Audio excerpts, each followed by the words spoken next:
Nico, you're muted on Discord, FYI.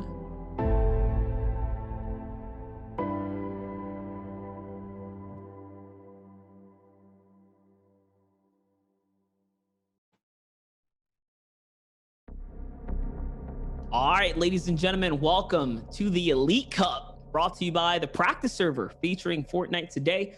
I'm Monster Deface, and joined with us today, we have Shayo Wager. Shayo, my brother, what's up?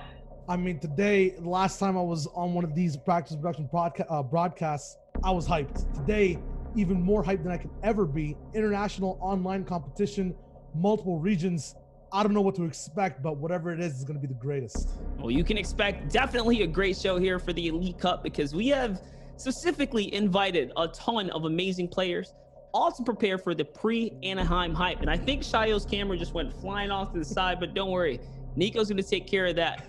And in the process, we're going to be jumping straight into the format, though. Let's get to the format. We're going to talk about what's going to be happening today, how's this all going to play out, and how this all kind of relates to the Anaheim event that's coming up next week, because this is why we have invited the players today. So as we kind of get there, I know, Shayo, but you guys get to see me twice. You get a lot of monsters today. What's up, Shayo?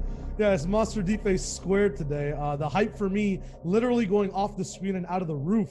In terms of our player list and exactly what we have going on today. The formats will be up in a second, but the hype you guys have been seeing on Twitter has been real. It's a bunch of different people playing out. I believe we're gonna have some type of graphic flying on the screen right now, talking right about it. But until then, it is a solos competition. It's a lead up to Anaheim to see exactly how all these drops work out. It's gonna be insane, Monster. This is kind of like the first meeting after a long time for a lot of these players. Yeah, no, absolutely. There's going to be a lot going on, and unfortunately, like we said, we had hit a little wall with Nico. So you could just throw us up on full camo or however much you want to do this right here. But there it is. Actually, it's all come to life right now. Sorry, guys. See, what had happened was we got scoring format ready right here. Look at this. This is DreamHack style, right? We're doing a pre-Anaheim tournament for the people, for the competitors. Talk me through this, Shayo. Yeah, okay, so right now it's kind of a little bit different compared to that old World Cup format we talked about and have been talking about for a long time. Eliminations now are worth 5 points. You might be wondering, dang, that's 5 times the amount of the last format. But after 50th place, you get a placement point per every single placement. That gets higher and higher the higher you get in placement as well. So this format actually tracks your games a little bit more consistently on placement. Playing the game for endgame, getting eliminations there is worth so much more, and it's all about playing consistently, staying alive, and still getting eliminations just like last time. Yeah, this is one of the first kind of formats where we see, at least on this level of competition scale, where we're gonna see almost every placement matter. It's not, often that we see up to 50th place be rewarded for some level of consistency. Typically, you got to get to like top 15. That's where the heavy congestion is, and you just miss out on points. But with this type of format, it's all about consistency. We see it kind of play out over in Katowice, right? That was probably the first iteration of this. And now to see it again in today's day, right? In the new chapter, the new season, the last competitive season or tournament basically of the season officially. This is going to be serious business for our international competitors. Yeah, and I like to call this placement in the scoring format kind of the domino effect. Usually sometimes you'll see someone in 6th place get an elimination, you get a huge slew of placement points plus that elim. Now any single elim past 50th is that much more of an impact, literally every single one. So once we hit that 3rd zone, 4th zone, stuff's about to get really, really real. And talk about why it's getting real, we're going to look at the pricing really quickly. Let's go ahead and jump straight to what's on the line, what's at stake for these players, so you guys can see how they're going to be, kind of taking their stab at 10,000 total dollars here for the prize pool. Once again, brought to you guys by Epic. So big thank yous to them, just enabling the community. This is a first for us and a first for many here today. Shayo, look at that. Yeah, it's fat. That's a fat stack right there. I'm not going to lie. Plus, one thing the community has been asking for a long time in these tournaments, to keep that flavor spicy the whole way through. It's $300 per victory royale, basically every single game. So even if you are in 99th place, you're landing sweaty sands and feeling that burn, feeling the sweat, you still have a chance in game 6 to walk away with a little bit of money. Absolutely. Remember, $300 per victory royale. That is that's a fair amount of dollars, to say the least. So even if you are, let's say, not in the top 10, but you take a victory at some point, hey, you get some good participation money, as we like to call it here. But we're gonna be looking at the players really soon. The battle bus is basically cooking here. We're throwing all of our competitors into the lobbies right now. We want to take a look at our players that are coming in today. This, oh man, this is such a stacked kind of situation going on here. I think this first page here is all NA East gods. Yeah, NA East is going to be here in majority today. Not to say that there's not other regions represented, but holy moly, just look at the names you see here. I tried to pick apart weak links in any of the regions, and my God, was it difficult. We got people all the way from Tfue to Dubs, Zextro, Kaz, the solo cash cup warrior himself, all going to be playing for that big cash prize money and the reputation leading up to Anaheim. I mean, something to think about, like, as we continue to just kind of browse through these player lists here. We're looking at our veterans, right? Veterans that have done tournament after tournament. A lot of these guys have been playing in solo tournaments, and they date way back, right, to the early dawns of times, as early as Summer Skirmish. We have competitors here, and take a look. We're just going to continue to fly through these players. You have Unknown Army, Cease, Bizzle, and so many more of just these top tier likes of players. Yeah, players who've been performing in trios, duos, squads, either way, if it's Winter Royale, if it's an FNCS, now all individually coming forward, playing scrims every single day, streaming them. I think that's gaining a little bit of popularity now. People are back on that grind for all these big tournaments that are going to be coming up. And yeah, it's like, it's a bunch of big names just fighting it out. Dude, I want to see what Unknown Army can do today. He's been the solo Cash Cup warrior as of late. He had a great run in the FNCS trio, so he's one of our only well-versed players here today. And look at this. Here's another page. Lyricin, Avery, Schmeck, Scented over on the west side. Now the west players are starting to trickle in. Shai, you've been really hammering down for the west community. Who on this page, if any, are you looking out from the west side? West side, I believe we just have Scented, who's the only one on west from this page right now, so I'm gonna have to pick Scented until the next one comes up. One person who's on east that's been running out west a lot actually is Nanolite. He's been streaming it too. Those streams have been popping off. We can see his journey get better and better, not only for his brand but his gameplay as well. Very smart rotations, very good impact frags. Let's see how he plays on that home base ping this time in stacker lobbies. And talking about Nanolite goes as far back as Summer Skirmish Series week 8. So he's been a competitor. We're all the way back to the week 8 Summer Skirmish days. So these are the only, and we're only talking solos, right? That was his first time he ever played a solo game. So he's been on the scene for a long time. One of those underrated talents. And now we're looking at the Big West, the big boys. Blind. He's probably one of 2 players or 3 players here in the tournament competition today that have the earliest appearances as far as Ninja Vegas, where he made his first appearance. But you know, anything can kind of happen up until this point. And we're just flying through here because the players are loading up right now. So we're trying not to waste any time right now. We want to get through these pages. We want to get through these players so we can get to this game right here. But Shia, what's up? Yeah, this is the West Stackers squadron right here. Everyone from Edgy down all the way to Som, Ankles, and Toph as well. Those 2 specifically, Toph and Ankles, a lot to prove to me personally today. Some things I've been seeing in scrims that have been limit tested and tried out haven't been going down and working, but now push is coming to shove.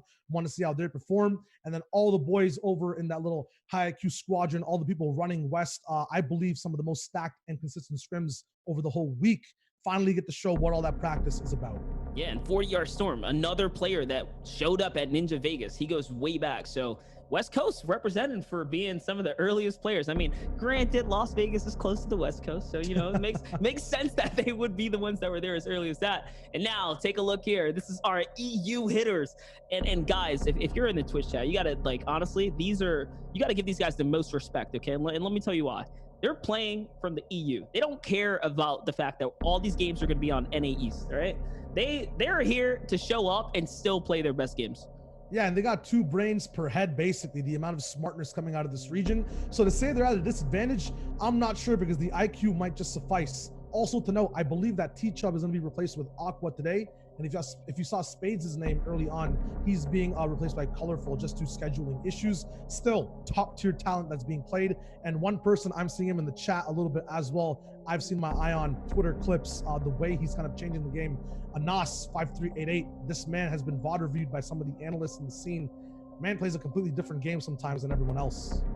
That's something you got to look out for, especially when it comes down to high ping. It becomes not really a frag fest for these guys the way they would normally play on their regions, but instead it becomes a game sense, rotation fest, right? It's all about playing smart. And the difference of today's international tournament compared to any other, I guess, over the internet tournament that's not a LAN or international players, these guys have experience. Up until this point, they've been playing solo cash games. It's almost a trend now for anyone that's a competitor play in almost all the regions, even Middle East with like 300 ping. So like we can even talk about that, Shiro, right? Like how much more of an advantage that they're comfortable now with the LAN and the ping. I mean, everyone, let's get an analogy mode really quickly, right?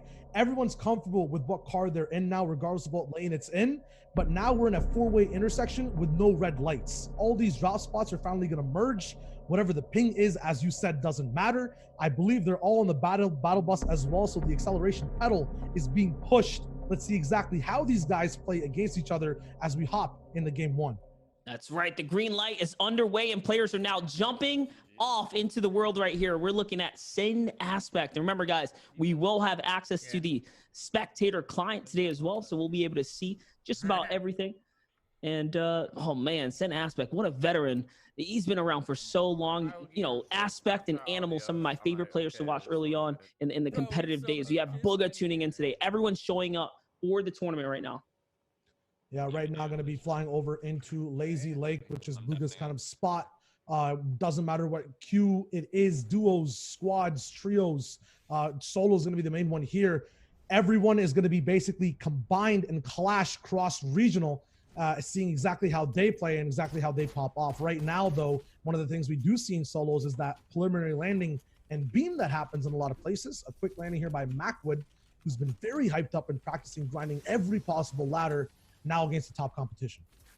That is exactly how it is, man. And this is that early game action right now that, we know and love, right? We want to see these players touch down. We want to see them get comfortable, get their loot together.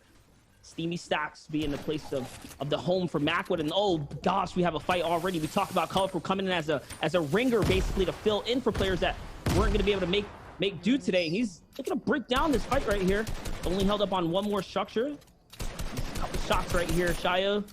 This is not looking good for him. It's only 80 material early game battle sitting on 2 big pots. There's so much more that he could be doing right now. Instead, he's wasting time fighting. Ooh, time wasted is also profits gained as he gets an entire refresh on that metal that he used in that fight, as well as just moves on while he's actually getting a lot of his resources depleted down bottom. That man up top trying to reconnect, trying to gain that pressure over and over again is going to basically run out of room and space, have to make a drastic decision. Colorful's in control. But now we're hopping over to one of the biggest boys on the platform in the game, Tfue, landing all the way over towards, I think, Dirty Docks. And this is something special about our Fortnite community. The fact that our biggest names in the field, right? Our titans on the competitive landscape as streamers, as players here, they come through, they show up for the practice server, just like all of you guys are showing up in Twitch chat. So we want to thank you guys for all playing in the tournament today, because honestly, this is not possible without the support of the community. And look at this. We're just kind of hopping back and forth. We're looking at Blake Epps, right? Someone who's been on the scene, again, just a part of our ecosystem for so long. And he doesn't look like he's free of charge right now with some players nearby. And that's what happens when you put all these players into one server. There's still 81 guys remaining in this game. He's gotten so many shots. This is definitely going to go down to Storm Surge 100% at some point. You talked about ecosystems over there, Monster. 100% the things these guys have been doing when it comes to just the off time, the off season between all these tournaments that they're also used to. Blake actually, the whole box fight type of stream wave that's going on. This man's been grinding them daily. They're going to be playing to their strengths. You'll see him just playing house to house, not going for, huge retakes or build fights. Looks like a third party came through, snagged up his opponent. Hopefully he doesn't get snagged up himself. Gold tack up in tow as well, but play to your strengths 100% for what you've been practicing recently. That's exactly what you need to do here.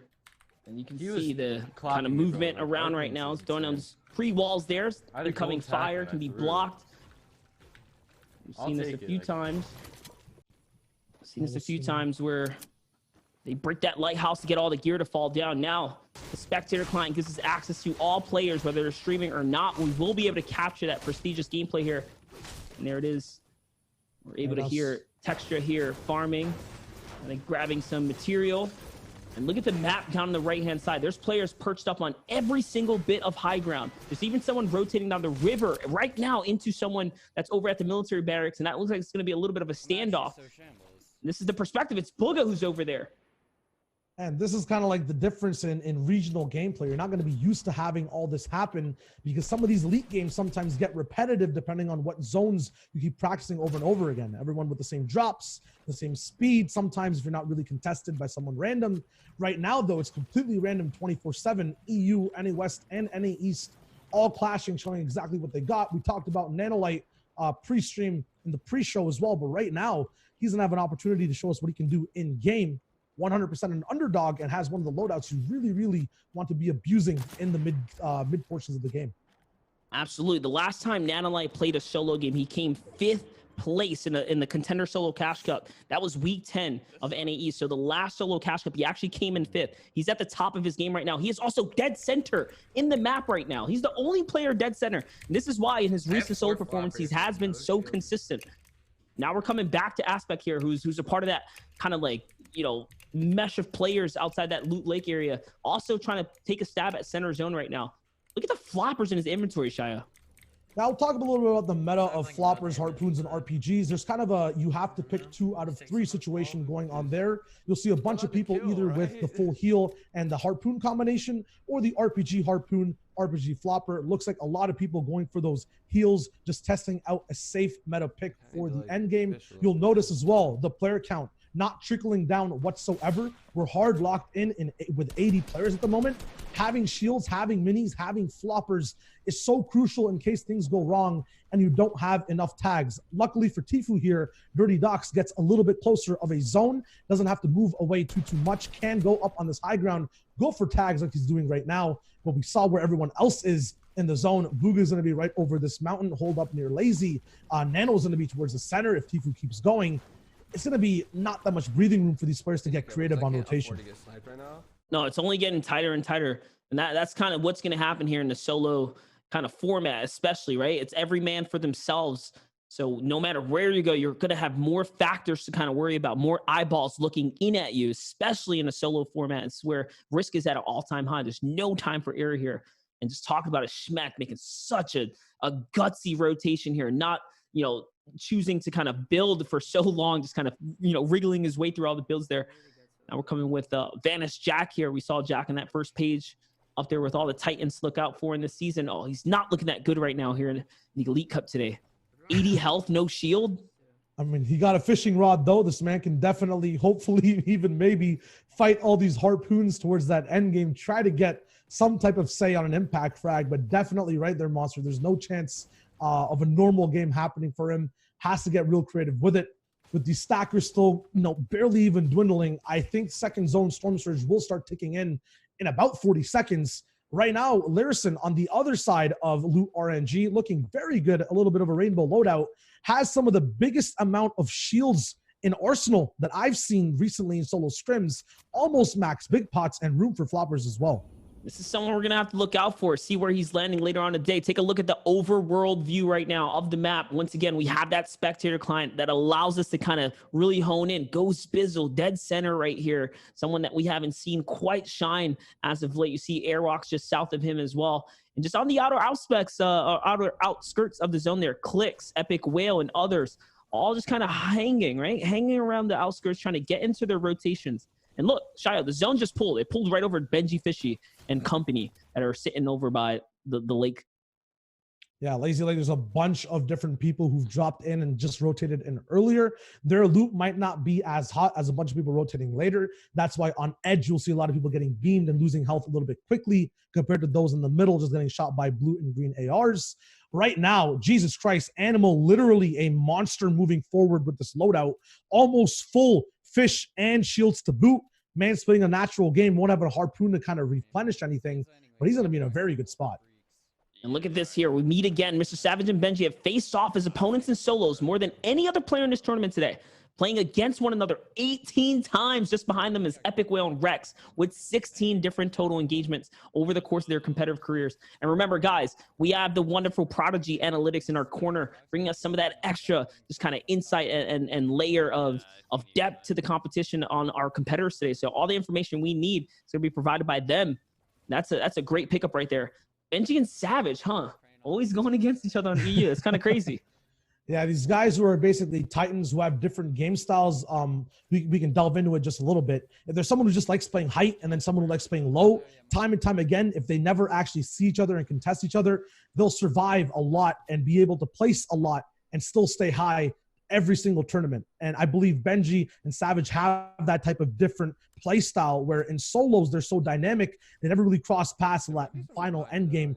They get to stay up high in placements. They get to play each other time and time again. Right now, though, it's all about being in game with these fat loadouts, looking for any position in zone, try to find a way to get in, get your base set up. That's basically the whole idea of mid game. That's what all these players are trying to do. One thing that you notice Tifu is doing right now, he's not just following the white line to get to the zone as fast as he can. He's using that timer on the clock as a buffer threshold to rotate to the short sides. One, it allows him to move slower later on against the zone, right? Be a little more methodical with his positioning, but he's avoiding congestion. When you saw that world map, all the players were on the western side of the map. They're going to have such a tough time coming into the later rotation in the zones. We'll see how that's going to play out. Talk about people that were just comfortable already. We have Benji Fishy right in the middle, right outside of Lazy Lake already. RP's going to be flying right by him, but he's just going to be looking through an edited cone to kind of gain some information on what's going on. Just like Nanolite, he's going to be sitting in the center with a sniper rifle, but not going to have that much ammo left in it. So every shot he has to take has to be hitting for that crucial storm surge that should be ticking in about 1 minute. If 4 players don't go down, this specific zone as well, kind of hard to traverse once, you know, the next zone locks in. So many different mountains, the aspect of water near Lazy Lake, this POI just being fully farmed out by multiple players, Cease being one of them. If you're here, you're at an advantage, but if the zone pulls out, the whole game just flips on you. Yeah, anything can happen, especially when you're in the middle of these zones. And look, Cease has a little bit of company. He's got a neighbor. It's an angry neighbor. Someone's banging on his walls as well, trying to see if he can get a little take back right there. But Cease not paying him any mind right now. Looks like he had to sacrifice quite a bit to get to where he is. And you can see the rockets are coming in. This is why his material isn't quite capped out as some of the other competitors we've seen who've already gotten comfortable within this Lazy Lake terrain here. Now jumping over with Bucky and Milan. A little bit of a fight right now. The Storm Surge was a thing just a bit ago, but now we're down to that 70-player threshold, so it won't be anything to worry about anymore. And just looking at the map really quickly, look at how many players are inside Lazy Lake. That north side being the most congested towards the west, you talked about it. If this zone ends up bouncing back towards the west, everyone's safe right now on the east and center. Gonna have another tough time. No, it actually bounced straight to Lazy Lake as people suddenly start to move, rotate as fast as possible. We'll see if there's beams on rotation. Symmetrical going to be one of the players who's actually inside. One of his win conditions is actually getting this zone. He can use that momentum to keep moving forward, possibly dropping that brick to bait out anyone down below. It's not going to happen, but staying edge here might be a risk too. Absolutely. If he stays here, all the players, they're just going to end up landing right on top of him. I mean, as we can tell, he does have a little bit of height, so it gives him a little bit of comfort not being on the bottommost layer, but the game is only going to get tougher from here on out as 70 players, just about 70 players are still up right now. So many players are trying to make this desperate rotation right now. Look at this. Such a risky move, cutting right through Lazy Lake. No problem while players are distracted, kind of getting their farm on. They're already on the move. Benji's moved out of Lazy already to the northeastern side of the map. And look at these other players. Clicks has found his way southern somehow as well. And Aspect still one of the only like kind of lone players back there that's getting his farm on. Yeah, if these guys can't actually just see exactly where all these builds are, the east side of the map has to be the place to base up at the moment. That's where the biggest mountain is, so getting towards it, the zone flips out, is going to be such an easier time compared to going all the way from west and rotating to east. At the same time as well, a majority of these west endgame players are towards that empty side. Tifu has the option to go there as well. Anyone on this side right now, going to be stacked, going to be ready to go. 68 players left in this absolute monster of a lobby. That is right. And if you're in the Twitch chat right now, enjoying yourself watching the competition, we want to know from you and hear from you guys. Make sure you tag us at the practice server on social media. Drop your thoughts, drop your predictions, drop your feelings, because this is crunch time. We're getting to that make or break moment where our favorite competitors are going to start falling. It's just a matter of time before these engagements really begin to clash and the box battles begin. Now jumping over with Diggy here, sitting high in the sky. He's got a little bit of a mountain perch. No reason for him to move right now, but all this kind of extra noise he's making here. He's peeking out.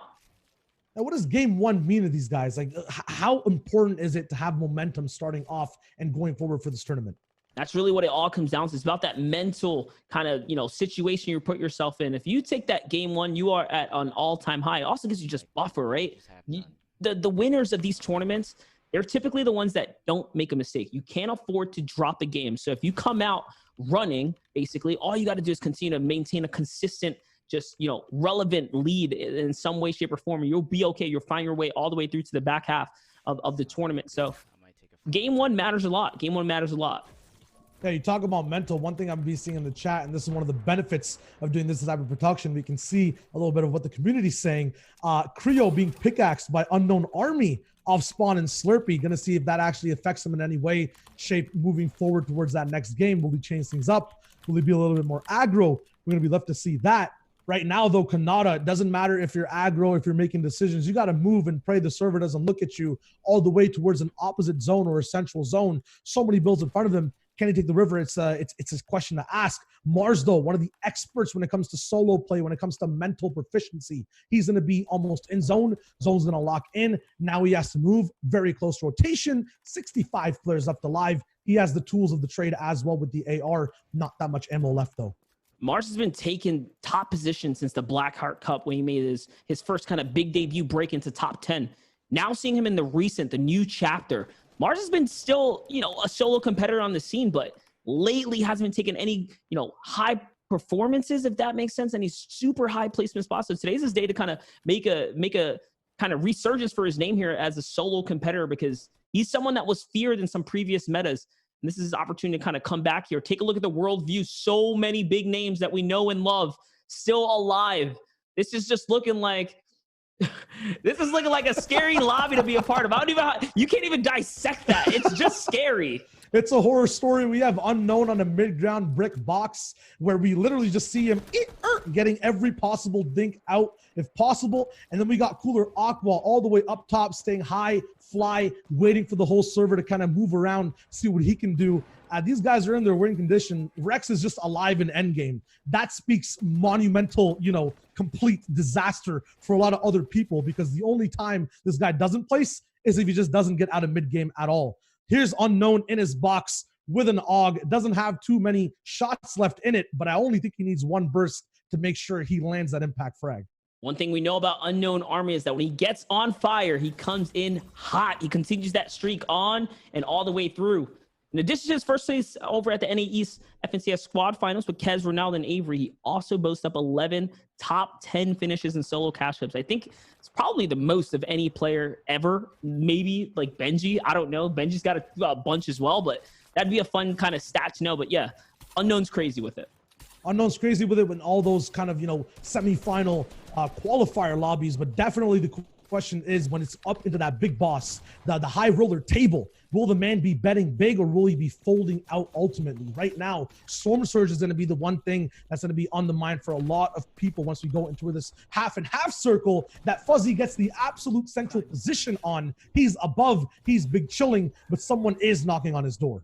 If there's anyone that needs it, it's Fuzzy right now, who again has no shield, so having his zone right here is going to be a huge benefit for him right now to sit kind of comfortable and wait this one out just a little bit. Remember, after top 50 players finally start earning their consistency for placement points, so technically no one in the lobby's gotten a point so far unless you got an Elim, but that's not going to be a good exchange for him right there. Wavy is going to go ahead and catch that one right there, and now we're coming over to Diggy here as we're kind of moving along as everyone has to scramble across for the rotation. The shots are coming in right now. He's doing still a really good job for what it's worth, kind of staying alive here.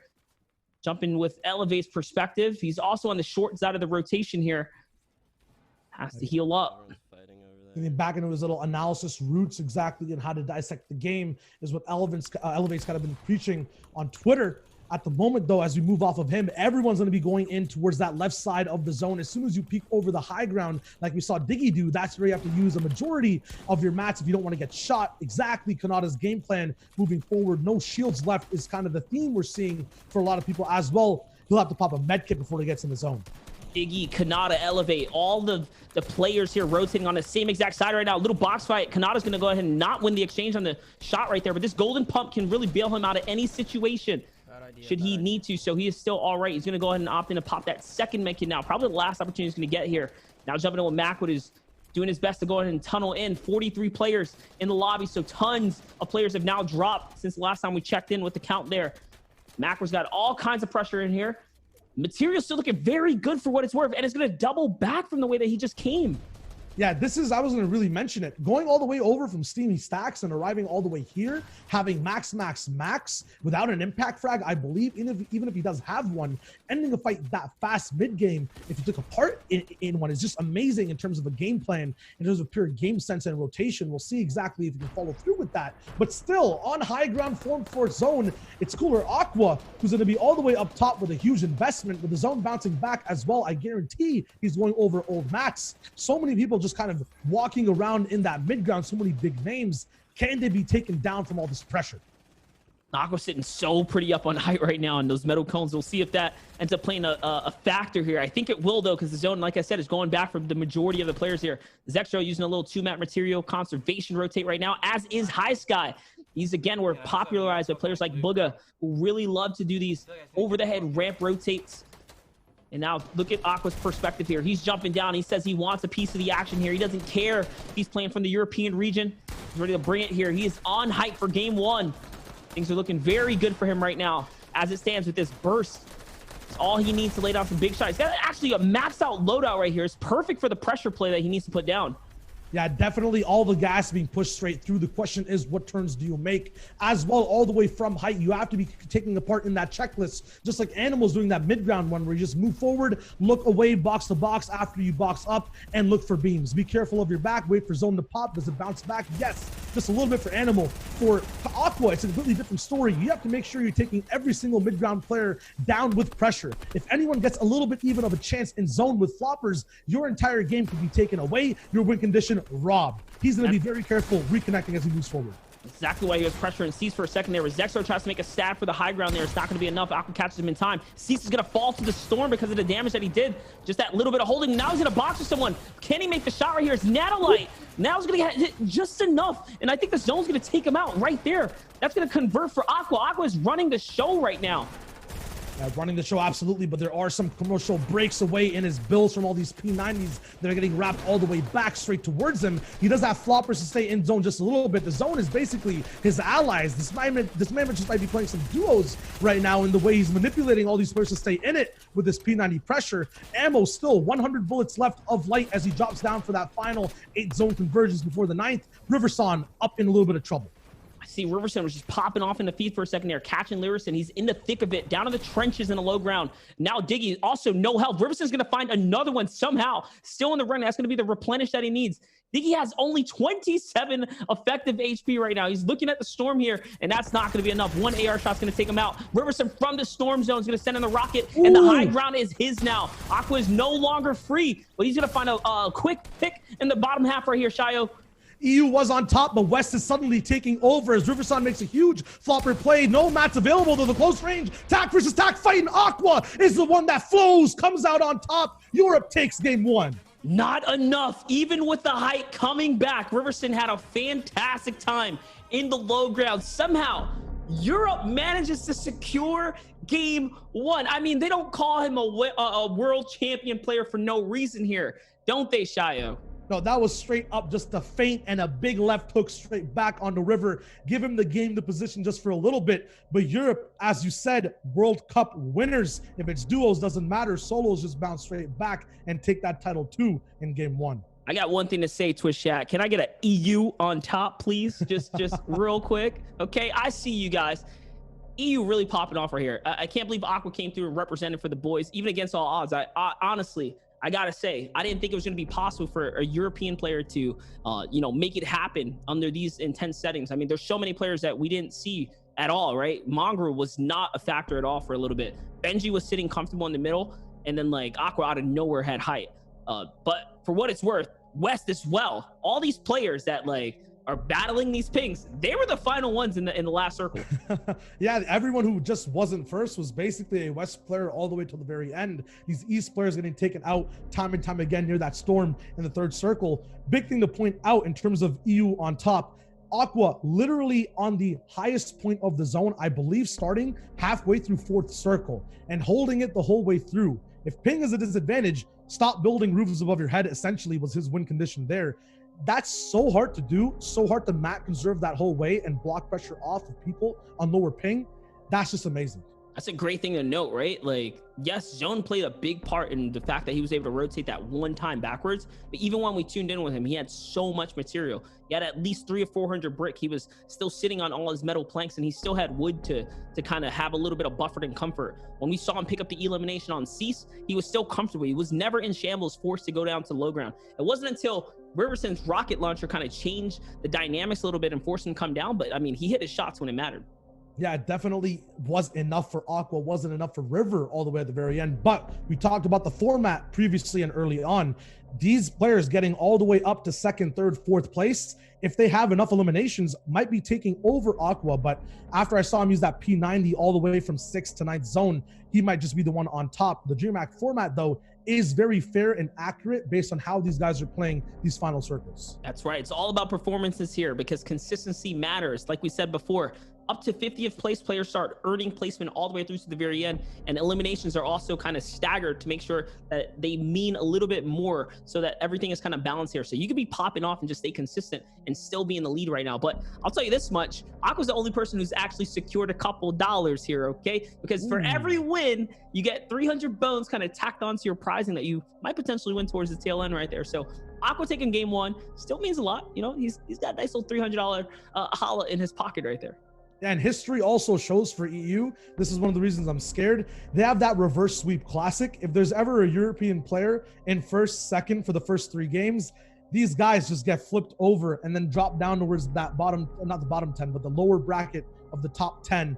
So I hope Aqua can break that curse today, stay on top. He's going to be on full defense mode. All these other players are going to be hungry for that top spot. I mean, he's done it before, and like we said, the team is working on some leaderboards right now, so we can start, you know, seeing where these players are gonna divvy out. We'll find out very shortly on who's able to kind of maintain a top spot right here, and who's gonna be, you know, kind of in a bad situation, right, to battle back and come up. But with only 5 games remaining, game one clearly went in Aqua's favor. There's a couple other players that I don't think we're talking enough about. I think we saw Jacob when he caught an elim. He had like 3 or 4 elims or something like that. Unknown Army was fragging out. He picked up a few. I got word at some point, I think someone said he pickaxed someone. Is there like is this a clip? Is there something that's going on that we missed out on? Because I didn't see that on stream. I don't know about you, Shayo.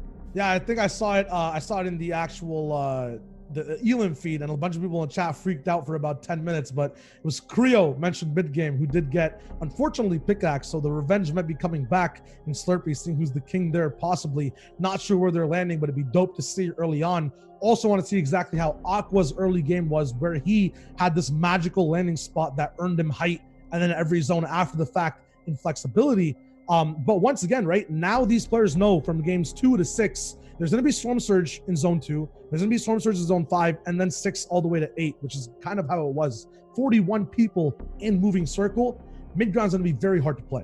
And it was a great zone, all things considering. Like, it was a fair zone. It wasn't on some like weird elevation. Like, everything just kind of just went in favor of a pretty decent zone. Yeah, it pulled somewhat center and then up towards the eastern portion of the map, but for what it's worth, that was a very, very fair zone. We've seen some nightmare zones, I like to call them, when they end up on the beach in the water, and these are the kind of like, you know, things that can happen. But for what it was worth, that was a very, very straightforward and fair game. Yeah, it was a very dreamy zone in a sense, then the complete opposite. At the same time, too, this is basically the question that these players have to ask themselves is it even worth being in a proper place for endgame, or am I playing for that 4th circle to be in a very good position for the end game coming up, right? A lot of people save their mats for that 6th zone, but if you invest a lot for a good high ground spot like Aqua did, maybe you can run away with that game. Maybe you can represent your region. Diggy did the same thing as well. When we tuned in with him, he was outside of the lazy lake. He had a mountain. He made it all the way through the end game, just playing height, staying off of the lower levels of the congestion, right? And I mean, towards the tail end, he did eventually find himself down there, battling players out, but it worked out. That strategy in solos, it goes way back to the Winter Royale days, the solo competition then as well. All the players that played like the height correctly, even players like Vape Jesus that went through the qualifiers making the fake bases back when that was like, you had a big brain if you were making a fake base. But it's all about holding the heights, right? Especially in solo, it matters so much more. You have less material to work with, right? We're coming out of this this trend of duos and trios and all these other competitive formats where you're relying on your teammates, right, to kind of back you up. But in solos, you have to be conservative. You have to be smarter with your rotations. I think height means so much more here. Height means so much more, so much harder to hold to when you are just by yourself with those limited resources. So definitely a lot of pressure on these players to basically go through by themselves, be able to look behind their heads basically while they're moving around, making sure they're not getting tagged and still dropping pressure from above. We are still waiting for those leaderboards to pop up. When they are there, we will be switching straight to them and then onwards to game 2. If leaderboards aren't ready in time, we will get you a leaderboard update between games 2 and 3, possibly mid-game in game 2 as well. Sound off for your favorite player right now at the moment in the chat. You can also be sounding off on Twitter using the proper hashtags. So far, though, game 1's been very, very good. Yeah, that's right. Like Shayo kind of mentioned, you can add us at Twitter at Practice Server. As once again, we're putting on the show for you guys, for the community. This is all in preparation for DreamHack Anaheim, which is unfolding next weekend. Lucky for the competitors, honestly, we're breaking into the new season, which is hype in 5 days, but they also get to play on the old build. So the build that they're pretty much gaming on right now, or maybe 11.40 before the physics engine was implemented, the Chaos one, they're going to be able to play on the previous build. So they will be in a comfort zone. So whatever comes with the new season next week, the $500,000 is going to be online for them. It's going to be on the previous build, the builds that they're basically playing on right now, the map that they're playing on right now. That means a lot. This is our first competition where they're getting like a taste of what could be next week for most of these players. Yeah, I mean, they'll all be on even ping. The only new factor will be LAN in a sense. They're going to be playing against each other side by side. At the same time, there's this old saying, the best fencer in the world doesn't fear the second best. He fears a man who's ever actually held a sword. A lot of new contenders are going to be coming up in DreamHack who sometimes don't even play these high-level scrims. They'll be playing a little bit differently compared to all these top pros. Will that shake up, right? Bresso coming in, Australian Open, took everyone by storm. Never really seen too much before in history, at least in a sense.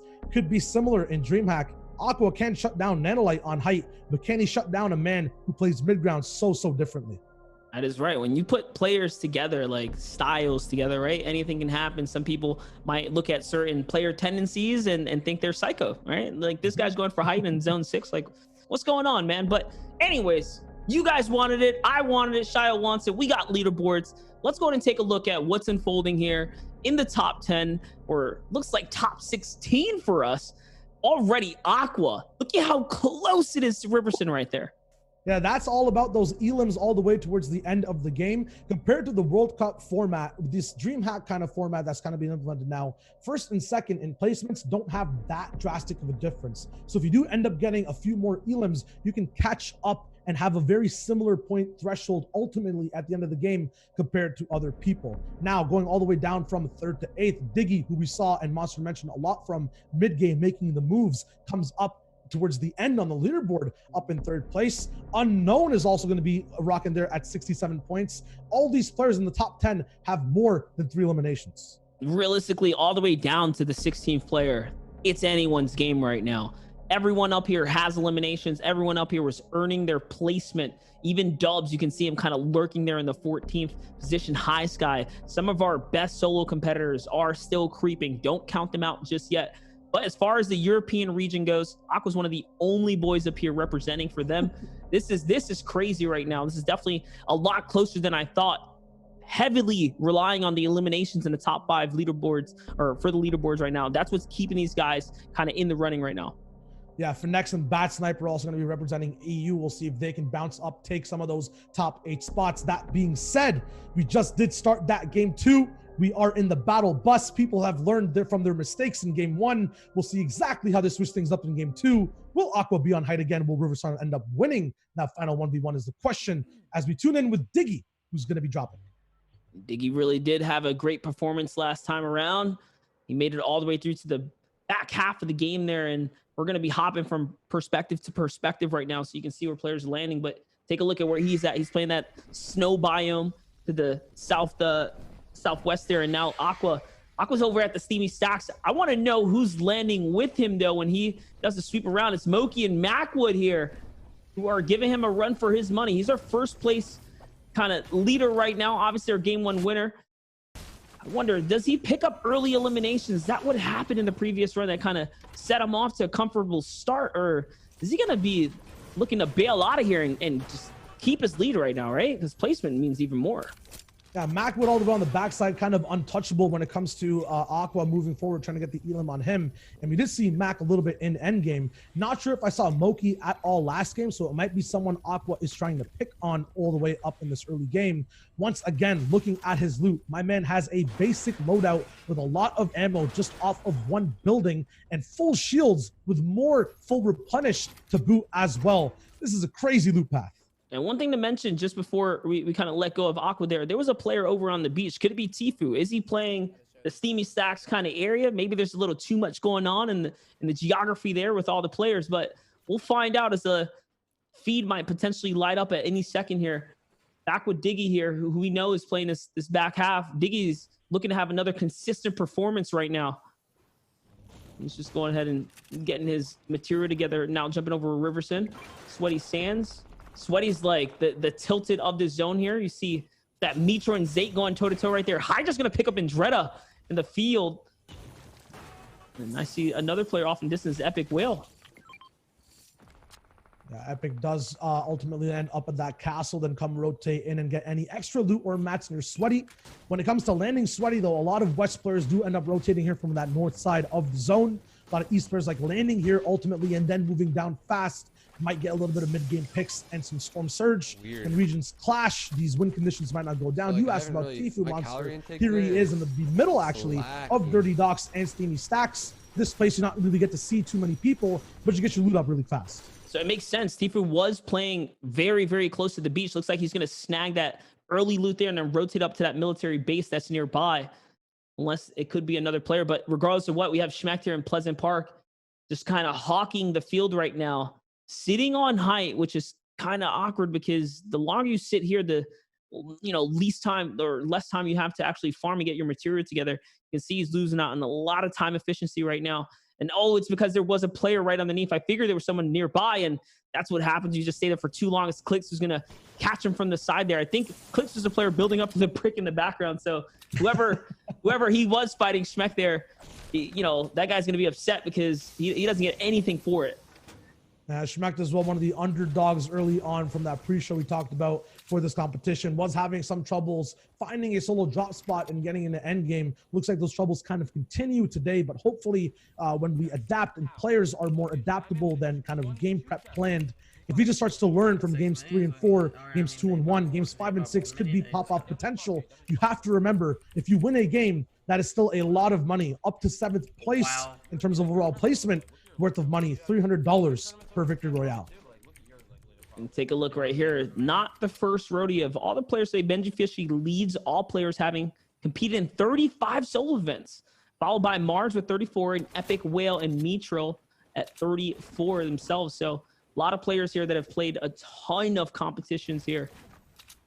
And I saw Wolfie's in the feed right there, catch another elim. It's the controller lords who catch all the first elims, it seems like, as the trend goes here. But now coming in with Jack, someone that we wanted to get a little more insight on and learn about here. Stuck in the roof trap. The undodgeable here is going to be unfortunate for him because now he's just in the box. There's nothing he could do there. He's going to get taken out. There's just nothing you can do. That is absolutely just taking someone, putting them right in front of you, posterizing them straight up with that trap. Not much the Jock can do at all. Nanolite now moving a little bit more in a calm environment, just fishing up a little bit. Hopefully he doesn't come box to box against whoever Jack got eliminated by. 80 players now still left alive as we tune in with Avery near Sweaty Sands, seeing exactly who he's going to be facing. Ratting out, going down toward the lower portions of this hotel. It looks like CRR close on his back. CRR putting that big pressure in here, representing for the EU boys. And the angles is just too good. He's trapped underneath that ramp there. Not much he can do. Sierra's going to find himself a big elim here. We know Zate was kind of hawking the dots. You can see there's an arrow down there. I would not doubt if that's still him somewhere nearby. And there it is, playing that a little bit of Never Give You Up. Thank you, production, for getting off that. We don't want to get copyright here. All right, Kanata in a fight right now.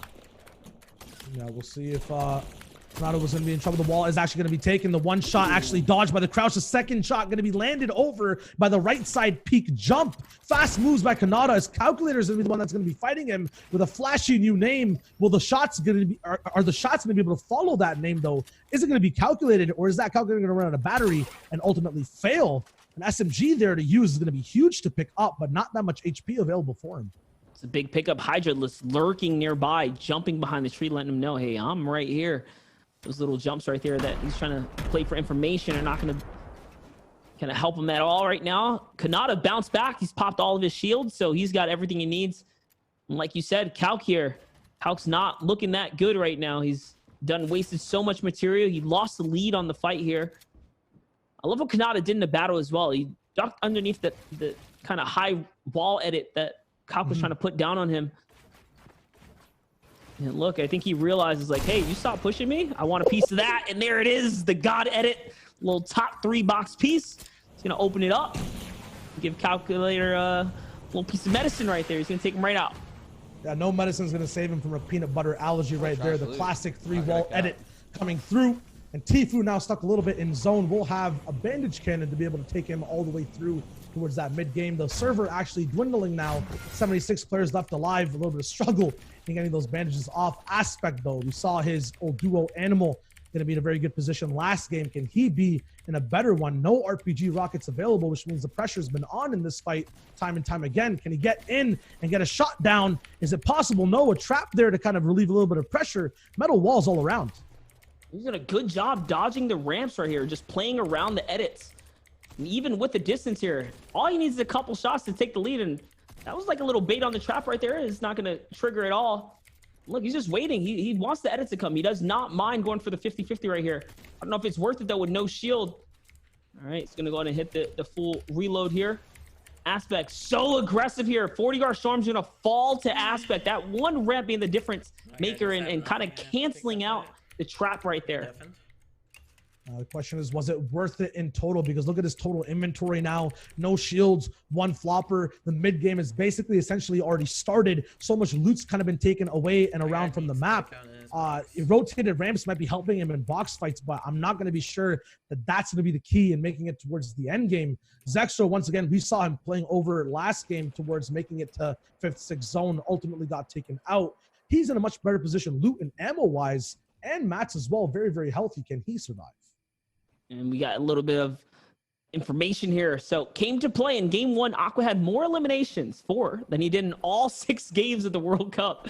Diggy led all players with 6 eliminations in game 1 and has the most eliminations he's had in game 1 of any solo event he has ever played in. So Diggy on fire today, by the way, having his first ever kind of jump start to the day. We've seen Diggy come out with high placing performances. He's very consistent for what it's worth as a competitor being out. So him getting in his groove early on could really play into his consistency throughout the day here.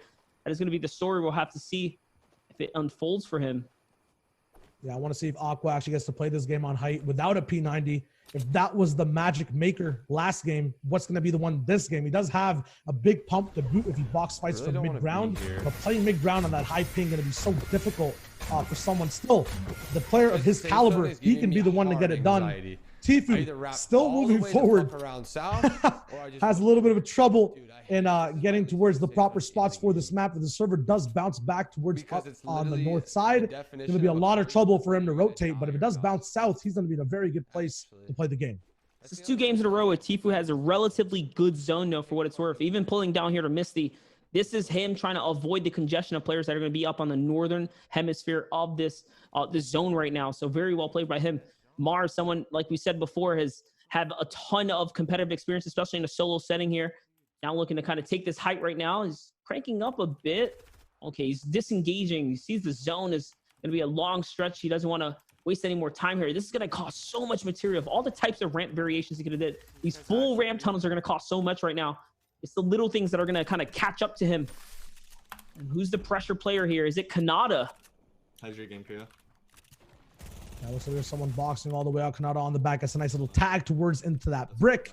A big loadout, though. Might not want to lose this or maybe even use it at the moment, but he's feeling confident after that early elimination on Young Calculator. He's going to be moving towards the side, resetting his angles. Very smart to kind of take a break from the fight, losing out on that trade. Owns this box, but an RPG comes straight through, and he gets the wall replaced too, but a big clap back onto Snood, who cannot find a way in. There's a huge barricade, and it's Kanata's tactical shotgun. Actually insane at how fast Snood took the wall, made the edit, and dropped the cone as well. Just like that. Kanata, though, answers back with like a 70 pop to the face, though. Doesn't even panic in the situation. Handles it correctly. Keeps his crosshair where it needs to be. That's the key right there. I think a lot of people will panic at that point, try and turn around and get out. But instead, he just kept it linear, kept it to the face. I like that. Kept it linear. A little bit of cheeky aim thoughts going down over there. Wavy Jacob, though, we saw him end game. Going to see exactly how he plays out mid. Going to be staying secluded and not being shown out towards anyone at all. 67 players left alive means that second zone storm surge will not actually tick in, but it's going to be a lot tougher for more players to go down. There's going to have more room for people to walk around the map if there's a lesser number. 20 seconds left till we'll see exactly where people have to go. Luga is in a good spot, but if it's a south zone pull, having to cross that lake might be a little bit too much to handle. And once again, guys, if you're just tuning in, this is game 2 of the Elite Cup today, brought to you guys by the practice server featuring Fortnite game. We're setting the stakes for Anaheim next week, which is going to be a $500,000 tournament. All the invitees today, most of which are going to be showing up for Anaheim, even some of the international competitors here. And that is why this is such a fun tournament to kind of look at and be a part of, because we very well might be setting out the blueprint for someone who's going to be taking the crown for next week. Unknown Army now. Last game, he had 3 eliminations. We checked in with him. This time around, he's got 0 in the early game. It's kind of uncharacteristic of Unknown at this point, but it doesn't matter. The fact that he's still in the game means a lot here. Aspect, though, we saw him being so aggressive before. He's got Leshy above him. Yeah, this is not really a loadout you want to be going right towards into. Not sure if Leshy knows exactly what's in Aspect's arsenal right now. He does have a lot of mats to kind of delay this. I don't think Leshy's going to be taking this wall at any time from his ping to this NA East server.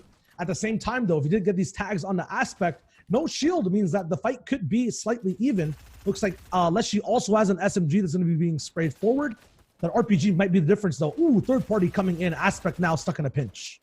Yeah, and Leshy kind of recognizes that right there as well.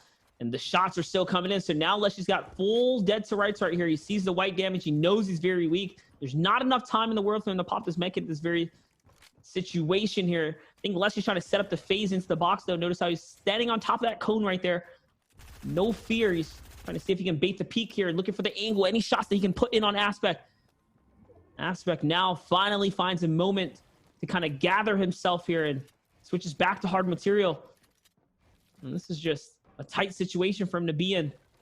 Look at the time, though, Monster. Only 1 minute to be able to play on defense before that zone comes in. Inside zone, though, doesn't matter where you are. If Unknown gets a tag, he smells blood, and like a shark follows through. He's going to be going for any type of tags. Doesn't matter how high this fight gets. He gets straight in that box and just aims right on to looks like Toph over there, who ends up going down from the West Coast. Huge impact for Unknown to just take over and take on a full almost mat replenish on hard mats. And he has more ammo to boot for that P90. That's how it looks every single time. He gets enough tags, and all he's going to do is walk right through those cones right there. It's almost unavoidable, especially on the latest patch. It feels like it's ever so easier to kind of walk straight up those ramps and get into those boxes. Now jumping back with Benji. Looks like we're seeing a repeat performance from him as last game. He's just kind of sitting quiet in the cone. Benji, someone who has tons of performance playing over from the EU onto the NA Cash Cups. He's done taken the crown a few times over here, you know, performing pretty high for what it's worth. Now we're looking at Blake kind of hanging low. It's a good spot for him. Big water kind of divide here in the middle. Now first look at Bumpa from the day. You know, Blake and Bumpa sitting right on top of one another, basically, according to the map here. Bumpa is all what looked like enemy walls for a second there. I don't know how you yeah, how'd you end up next to enemy walls and didn't realize for that long, but it's all good. Zone's gonna pull their way though here. Zone is gonna pull their way, but in kind of a weird twisted direction because they're going to have to go over water if they want to get in and base up. Riversong going to be that guy, a little bit of a lifeguard, more so of the opposite because he's looking to tank lives at the moment with the sniper rifle instead of save them while people cross over the water. Might be someone from his own region if he looks towards the left, all of East and a few little EU sprinkles on that right side. And going to be looking for some type of rotation snipes. The first one comes in. A nice 100 tag will save him on that rotation 6 zone storm surge. And now Kanata once again up in another box fight or a beef with someone else. His ammo count only goes up with every single one he wins. But his utility goes down as a beam comes in from Tifu, still playing hill to hill, rotating, but maybe wasn't the right call to make with so many people looking this way. I mean, you saw what he said there. He said you better rotate because he's trying to just lay down the pressure and keep it going here. Love the diligence right here. Just kind of respect the opponents, respect the zone. And trying to use as much of this time as he can to get across here. But that's a tight situation to be in now as players are kind of collapsing on him. A lot of focus there. This is not an easy rotate to make at all. Now we're looking at Lyrison here who's tailing behind who might be Bumpa.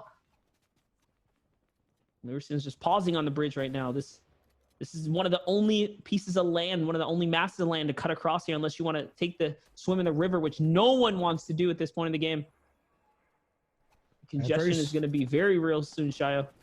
Very smart from him to actually wait there, but at the same time, this is what happens when you do try to take over old people's tarps to save mats. You start getting focused by someone hiding over. I believe it's going to be Tifu who's going to be getting that pop-down surprise onto Lyris in the jump scare, but at the same time, this horror movie works in 2 ways. It's a double feature as he gets beamed too, still has that bandage cannon so he can stay on top and replenish it towards the end game, but he is not in zone, and zone is creeping up in about 30 seconds. He has to move in and forward. No more shields left. Going to be basing up above water, so if he does get shot down, that spells disaster. He's going to elect to actually go towards that low ground. Going to be focused now by the whole server. His mats are dwindling, Monster. That's exactly the wrong thing to do in this situation, right? He's exposing himself to the front half of the rest of the server region, being that he built in last. This is one of those small things that you got to kind of tweak in these moments here, or else you will be the focus of the server. So it's going to cost him a lot of material, but he does back off just enough there. Now jumping back with Diggy. Diggy, who, again, we know he has a great game 1. He's alive. He's center. Do you hear that, Monster? It's peace and quiet. I'm not sure if we're looking at 2 different games, but center circle right now is a nice peace summit treaty, and there's a whole war going on towards these edge sides of the zone. Look at the difference. The no man's land. If it's water, there's no one there. If it's land, people are clutching for their lives. Zexro going to be on top all the way on height. Can he repeat what Aqua did? Where is Aqua right now? Also a question. Booga close by as well. That half and half pops in. Yeah, he got pretty lucky right now, but take a look. The half and half looks like about 70% water because, yeah, the first piece is a mass of land on the island. The rest isn't. The rest is all in the water. It's going to be a tight one, but Tifu's going to get taken out on the rotation right there. Unfortunate for him. Now looking at Rex, who is sitting so good right now in the zone. You know, Rex has been so consistent lately in his playthroughs. Now with Shayo. Shayo, we got Unknown Army still alive. He's got the zone. He's putting some shots down. This is getting tighter and tighter here.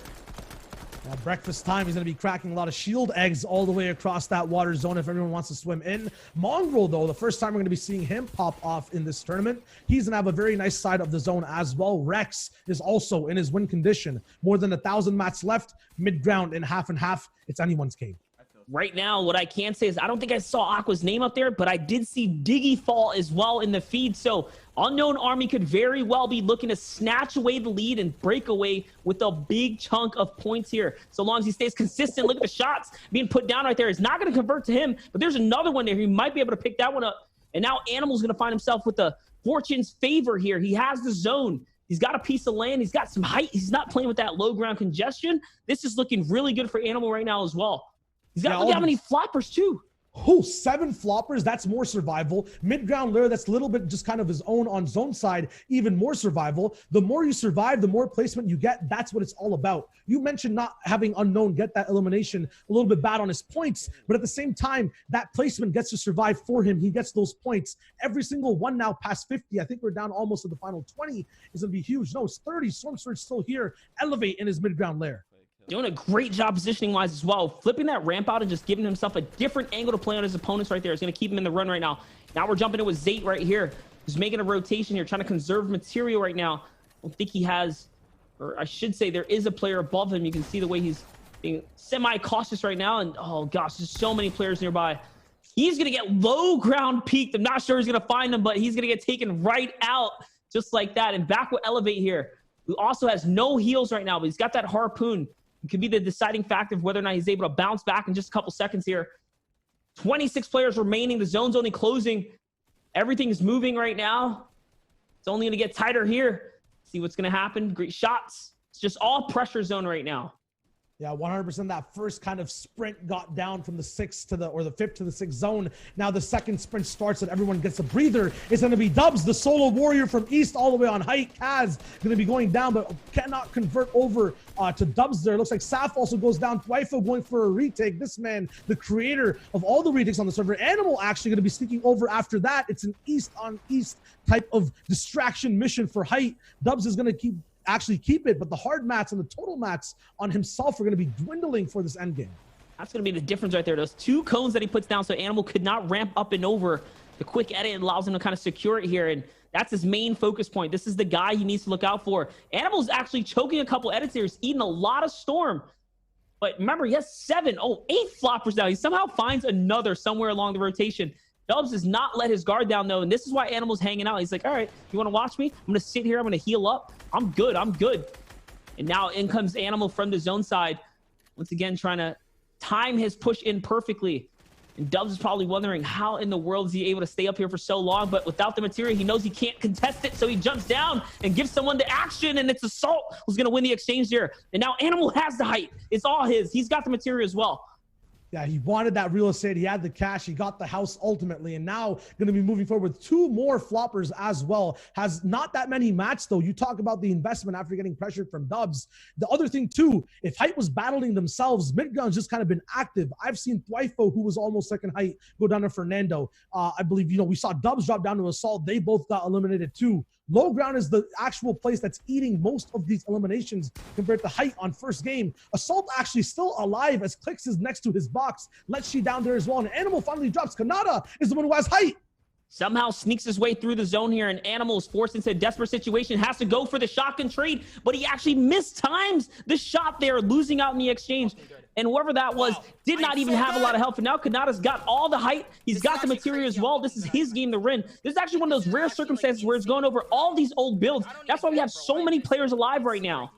Yeah, but it's completely aquatic, because now if you drop to low ground, it's going to be big trouble. Everyone wants to stay in there. It's 3 men in 1 box, and beams all the way around. Clicks is the first person to go down. Quick edits, I believe now, a 1v1v1, and Kanata's the one on top. Andrew does have those big shots to take. Riverson once again going down, I think, if that was him. It's 1v1 now, and Kanata has everything in tow. He's going to be going for the shotgun trade. He gets the win.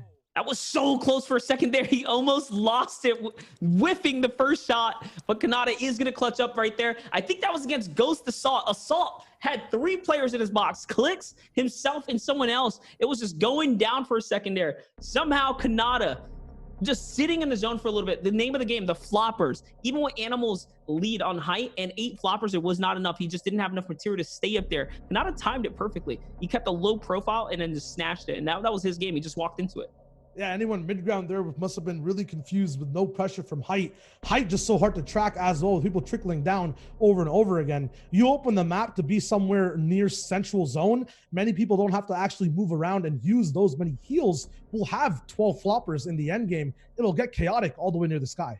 I mean, you saw it. Like, Dubs is probably with a big question mark over his head. Like, dude, what's up? We're like, when are you going to come out? But with how many heals he had is just enough to kind of sit there and maintain. I think the zone was doing like 7 tick at that time too. So you just get that much more time to sit there, especially when you have 8 flops. But regardless of what, Kanata finds his little moment of kind of peace within all that action. Animal did not recognize that there was someone back there. He actually jumped down and went for the fight. It could have been different though. Should Animal have won the pump exchange here, that would have been the material to actually kind of combat back against Kanata. He had enough flops and stuff in his inventory as well. Like, that could have went either which way, but that one little mistake keeps Assault in the game, and Assault turns that into a couple more elims.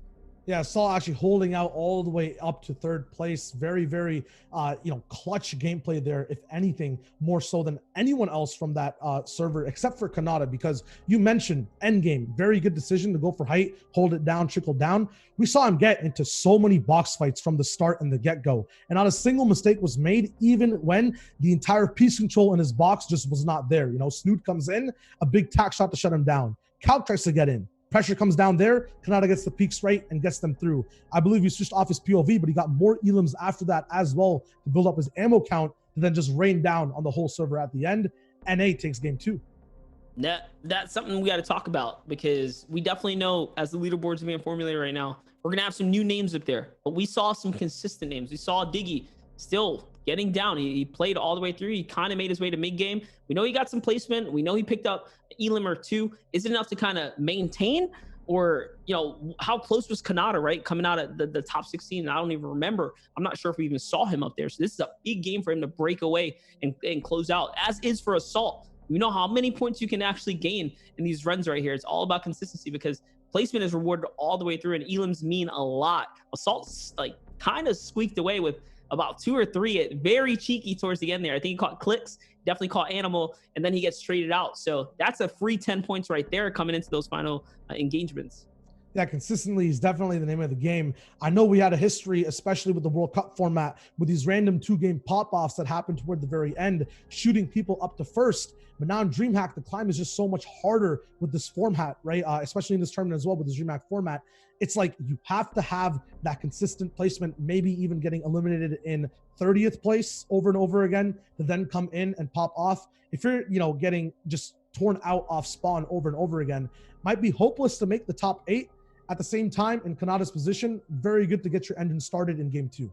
Yeah, and someone else to kind of bring light to, Unknown Army. He was fragging for a little bit there too in the mid game. We know he was in top 5 as well. So it's anyone's story who's going to be kind of snatching away towards the lead right now. But this is how close the competition is going to be. And remember, most of the competitors you're looking at today are going to be competing on land. Today, there's a couple of factors that are playing against people. You have obviously the fact they're playing from home, right? So your connection may not be the best towards the NAE servers right now, and or just some people perform better under high stakes pressure environments where others don't. So that whole bring your whole computer, sit yourself down and get to it. That's a big factor as well that we're going to see unfold in the next week, in the following week. That's why this tournament's so much there's so much riding on it, right? We're kind of predetermining some fates here. We're really raising eyeballs. Whoever's consistent in the top 16 today are all contenders for next week's competition. Yeah, comfortability, consistency. It's all has to do also with, what type of end game we're facing. You had a very good point last time that it was a very natural end game. People got to play the way they wanted to play. You couldn't really, with the bounce backs of zones, it was pretty fair to who was on height, mid ground, and low ground. This time, when the stakes are pushed against everyone, when retakes are actually possible from random places, NA players, Kanata, are the ones who can adapt to that the best, right? You can hold out in those game 1 natural moments, and NA West can stay in that middle of the pack and stay consistent. The question is, how does it look on leaderboards? We have the game 2 leaderboards ready to look at. We'll see what this all means in terms of consistency, and here they are. That's right. After game 2 conclusion, Unknown Army, as we knew, just being consistent as he is, finding those eliminations, going to pick him up to 8 elims, a total of 126 points now, running the game here. Kanata's big performance is going to be enough to bump him only up to 4th. But Assault, someone else who got a 2nd place, these are the guys that were on the cusp. Wavy Jacob maintains his 3rd place just by staying consistent as well. And that's it. It's all unfolding. Look at Dobbs has stepped up several places as well. He was in 14th last we checked, now inching his way all the way to 6th. Dobbs is so consistent in solos. I think people tend to forget that, they forget what he did in the World Cup. No, absolutely, because this man, I think, is the only one in here. No, Animal is up in here too, but a 20-point difference between them. He only has 1 elimination. He is finessing the zone. He is doing the damage he needs to do. He's surviving Storm Surge. He's playing it perfectly, just possibly not reaping the rewards. As soon as this man comes online, as soon as he analyzes exactly where to get these final finishes, he's going to escalate, possibly take first. Absolute sleeper right now, and just waiting for the moment to pounce like a tiger in the wild. As well, though, more European people, I feel like, are falling out of the top 16. Looks like Bad Sniper is the only one there. For next, who was here before, is possibly going to go down towards the bottom or the top 20, the top 30. Zextra moves up in the leaderboard. Aqua now all the way in 12th place. Yeah, Aqua didn't earn anything that game right there. So from first place down to 12th, just like that, a snap of a finger right there. Zexro only scores himself like a few points as well. He's gonna get to 11. So Zexro and Aqua had a great kind of opening act here on their game one, but game two was not in their favors at all. So they're gonna bump down just a little bit. Remember, you have to play well in every single round in order to make it through all the way to the end. One thing I did want to talk about with Dubs, 5 out of his last 6 solo performances under tournament circumstances, he finished in top 10 in some way, shape, or form. He is so consistent as a solo competitor, and I think he's someone to really look out for today. Unknown Army obviously has been at the top. Like solos is his game right now when it comes down this season. I don't think it surprises me or anyone here in the chat of just how good he's playing right now, because this is like his home. This is his arena to run with. No, seriously, solos and unknown go together like the best possible two things can. At the same time, right? We saw in 5th zone, like he had no eliminations at all. You wondered where they're going to come from. This man is leading on elims with 8, all the way in first place as well. Does not miss a single shot. If you mess up even just a little bit, he's going to be right behind you. Your shield, your health, going to be absolutely eliminated. That is true, man. Is this the return of Animal, man? Animal is looking kind of good in that box fight. I'm not going front. I don't think we've seen a lot of players use a ramp in PvP like that to kind of negate the effect of the trap. Most of the time, that'd be a big red flag to not push in. But he was very clever with his movement and his positioning when he took on 40R Storm over by Lazy Lake. So I'm very surprised to see that from Animal. It's just, the game, Fortnite itself develops and evolves so much as time goes on. And we're still seeing like kind of these little nitpick tactics that are unfolding in fights. And this is why tournaments are the greatest thing, period. So if you're interested in throwing down a tournament, come holler at your boys here at the practice server. We love putting these things on. Obviously, the community loves it. The new season's around the corner. There's just so much more to look forward to right now. No, absolutely. Like the amount of clash that happens with all this preparation can only really be seen when there's stuff on the line to fight for, when multiple regions finally collide. And that happens, with these type of productions, with these types of tournaments. The more there are, the more we can keep track of, the more players can learn, and the more the game gets better ultimately, right? Even by game 2, we're seeing all these crazy side jump strats, the Kanata dodge on that half wall on Calc's fight, mid-game moments, end-game moments. They happen not so often. We can only wish they happened more because they're so much fun to watch. That is right. And if you want to get out there and practice yourself, guys, us here at the practice server, there's plenty of opportunity to play in the competitive space, in the competitive regions. We have EU, NA West, and NA East open Discords for any of you guys to join. Check out our Twitters once again so you guys can get connected, get out there and practice. But of course, I'm talking to the comp community here. I'm sure all you guys already are scrimmers, right? So we're good on that front. But if you are new, guys, you can step in, you can get down, and if you think you're one of the best, you can do that and prove it today. But regardless of that, game 3 battle bus has been loaded up, Shia. We're going to be loading in right now. We're at the halfway mark. This is where players have to take their flag and dig it deep into the mountaintops, because if they want to walk away with it, this is the time to do it, secure it, and start to gain that lead. You got to demoralize your opponents at some point. And if you are demoralized yourself, this is the one time to start to make a change before it's too late and you're locked in your leaderboard slot. Once again, in DreamHack format, if these guys are playing the way they keep playing in the top 8, no chance for a comeback for anyone below that at all. Right now, though, big names all landing beside each other. Usually, I'm able to call who wins off spawn. Right now, going to be very difficult. Sam actually sometimes having a little bit of difficulty in Slurpy Swamp. We'll see if he can move forward and pop off. Maybe Jacob, though, landing Weeping Woods, going to be taking a little bit of time to loot it out, but is going to be in a good position for zone. I mean, we know it's been working for him thus far, right? He's like top 5, top 3 right now, I believe. So Jacob's really been consistent all the way through. He came in. He came in at 3rd place after the first game and left out 3rd place after the second game. So he's really, really playing well right now. Kanata, we know, also just had a super pop off here, and this is where he's landing. He's off to a bad spot. I think he might have got contested, maybe beaten to the drop, forced to veer off and kind of fall into an alternative route. Now going for the surf truck outside of Salty, if I'm not mistaken, if I'm reading this map correctly. He's going to be in a tight situation, and Aspect shares the truck with the enemy here somehow, gets right on top of it. This is a interesting spot to be in. This fight has already been drug out just a little bit. It's not going to be enough. 40R falls again to the likes of Aspect here. So the hunt is real, and he goes down. You hear the laughing come out of Aspect as he knows that 40R is probably super salty now. 2 games in a row not going in his favor. Yeah, 40R actually didn't get the shield from that slurp truck. Aspect baiting it out 100% does not come through. The beam's still available. Absolute desperation for him. We're going to be looking at Verox right now in Dirty Docks, which this fight, if it takes too long when you're not with the zone, could spell disaster. Looks like the person who was on him isn't actually that close. He's going to be holding those nades out. Looks like he has 7 in total to use as well. We're going to be tuning in, though, with Kaz, who's so confident in these fights early game, though. Look at the mats he has. I'm pretty sure this man had to have gotten a llama. Might be able to abuse it. Definitely looks like it so far. From what we can tell, he does not have any elimination here, but the edit's going to come down. It's actually going to drop him in here. He's going to do a great job to take that wall, and the pressure's still on. It's Mexi who's going up against Mexi. Doesn't care. Fighting against all odds here. Still taking a battle in the early games, trying to see what he can do here. Big play. Trap's going to come into the roof.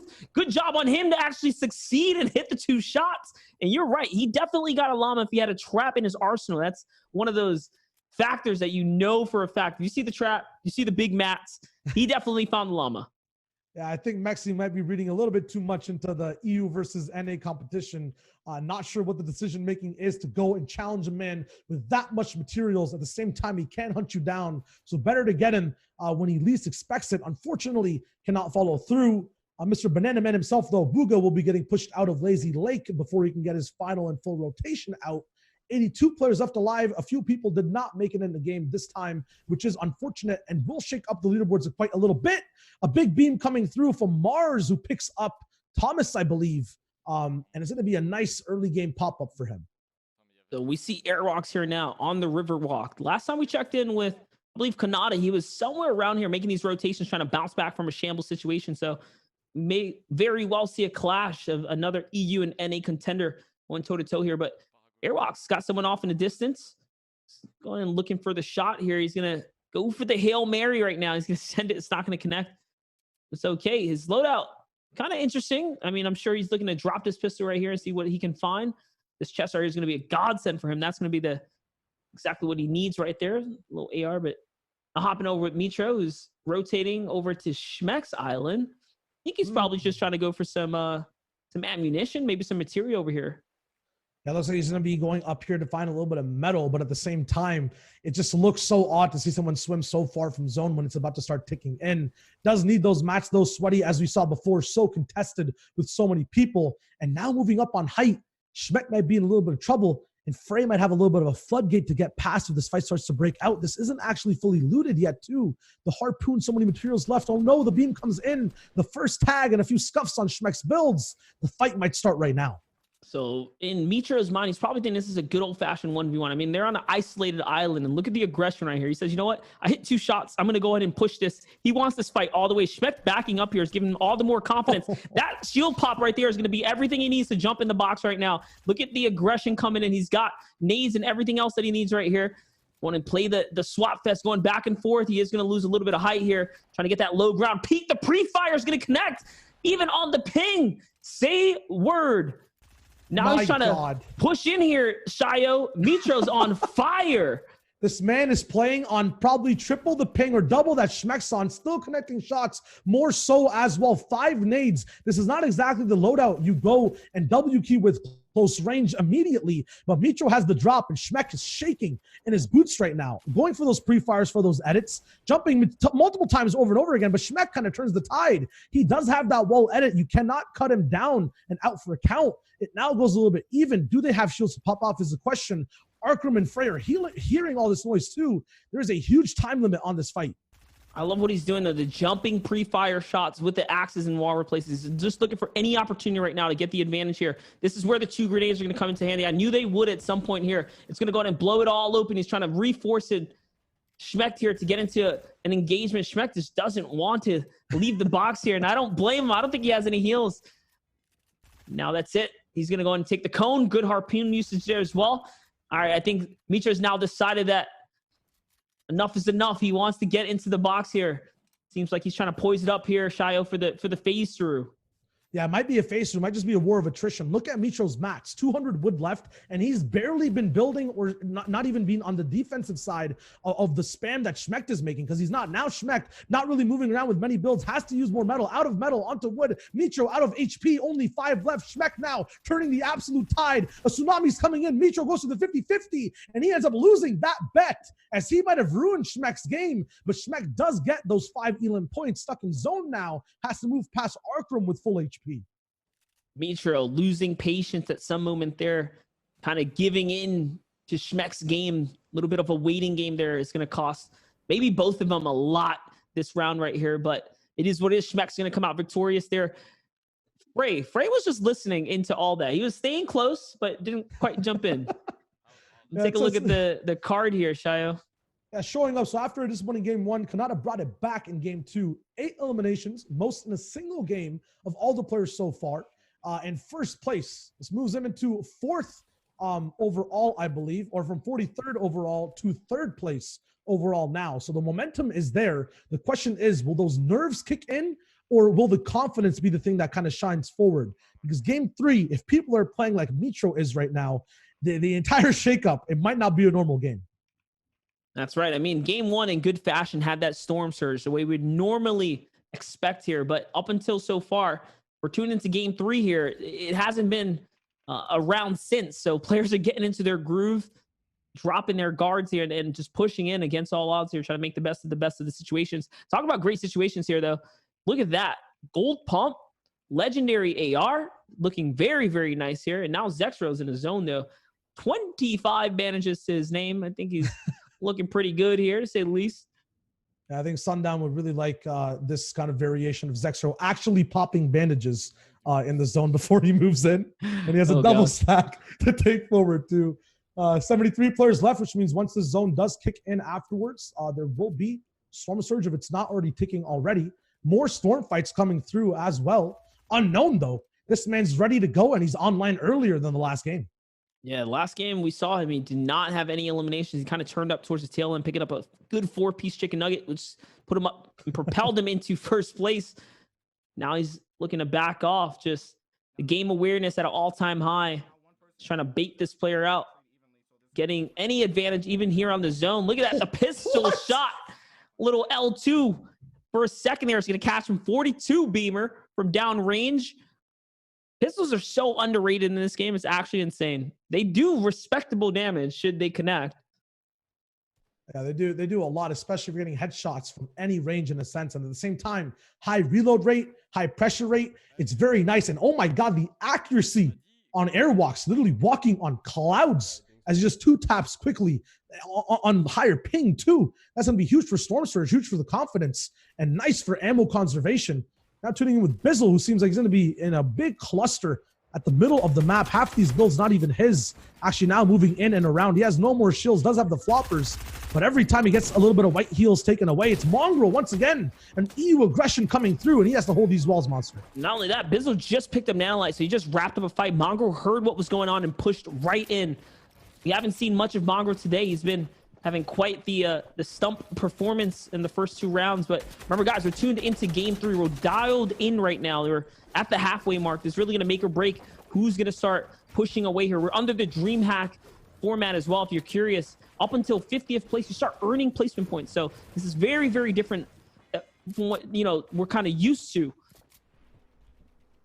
This format 100% lets you limit test a lot in your earlier games to see exactly what's going on. That means kind of pushing the boundaries, maybe taking a few risks to see what kind of works in consistency, as this format hasn't been practiced too much on the big stage. When it comes to game 3 though, if you're not actually performing, you must go back to your secret stats, your normal way of play. It's time to kind of finish testing now. You have to be moving in and going for these winning plays. Elevate, going to be on low ground.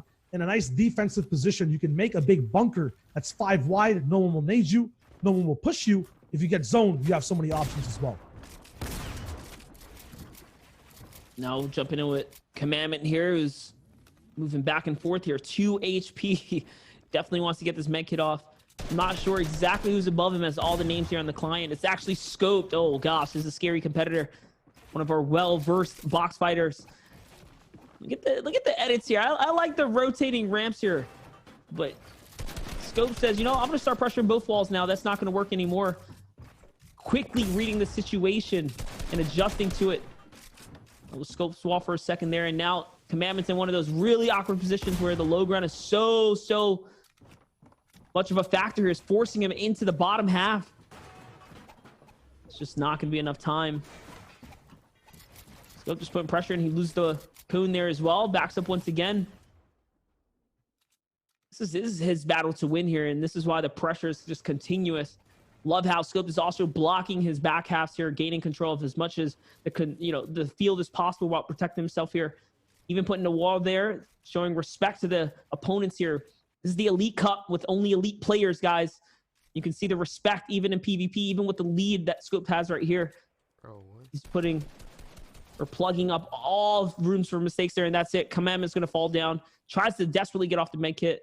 Just enough for the shot to pierce through. Now we'll see exactly if he can finally capitalize after the Elam on the position if possible. Lots of floppers to play with as well.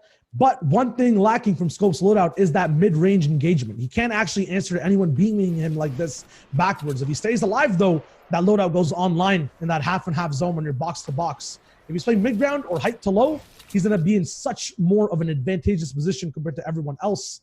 Bumpa right now as well is a little bit forward into that zone, but with so many people around him and a little bit lower on elevation, it's going to be hard for him to move afterwards if the zone does pull towards weaken.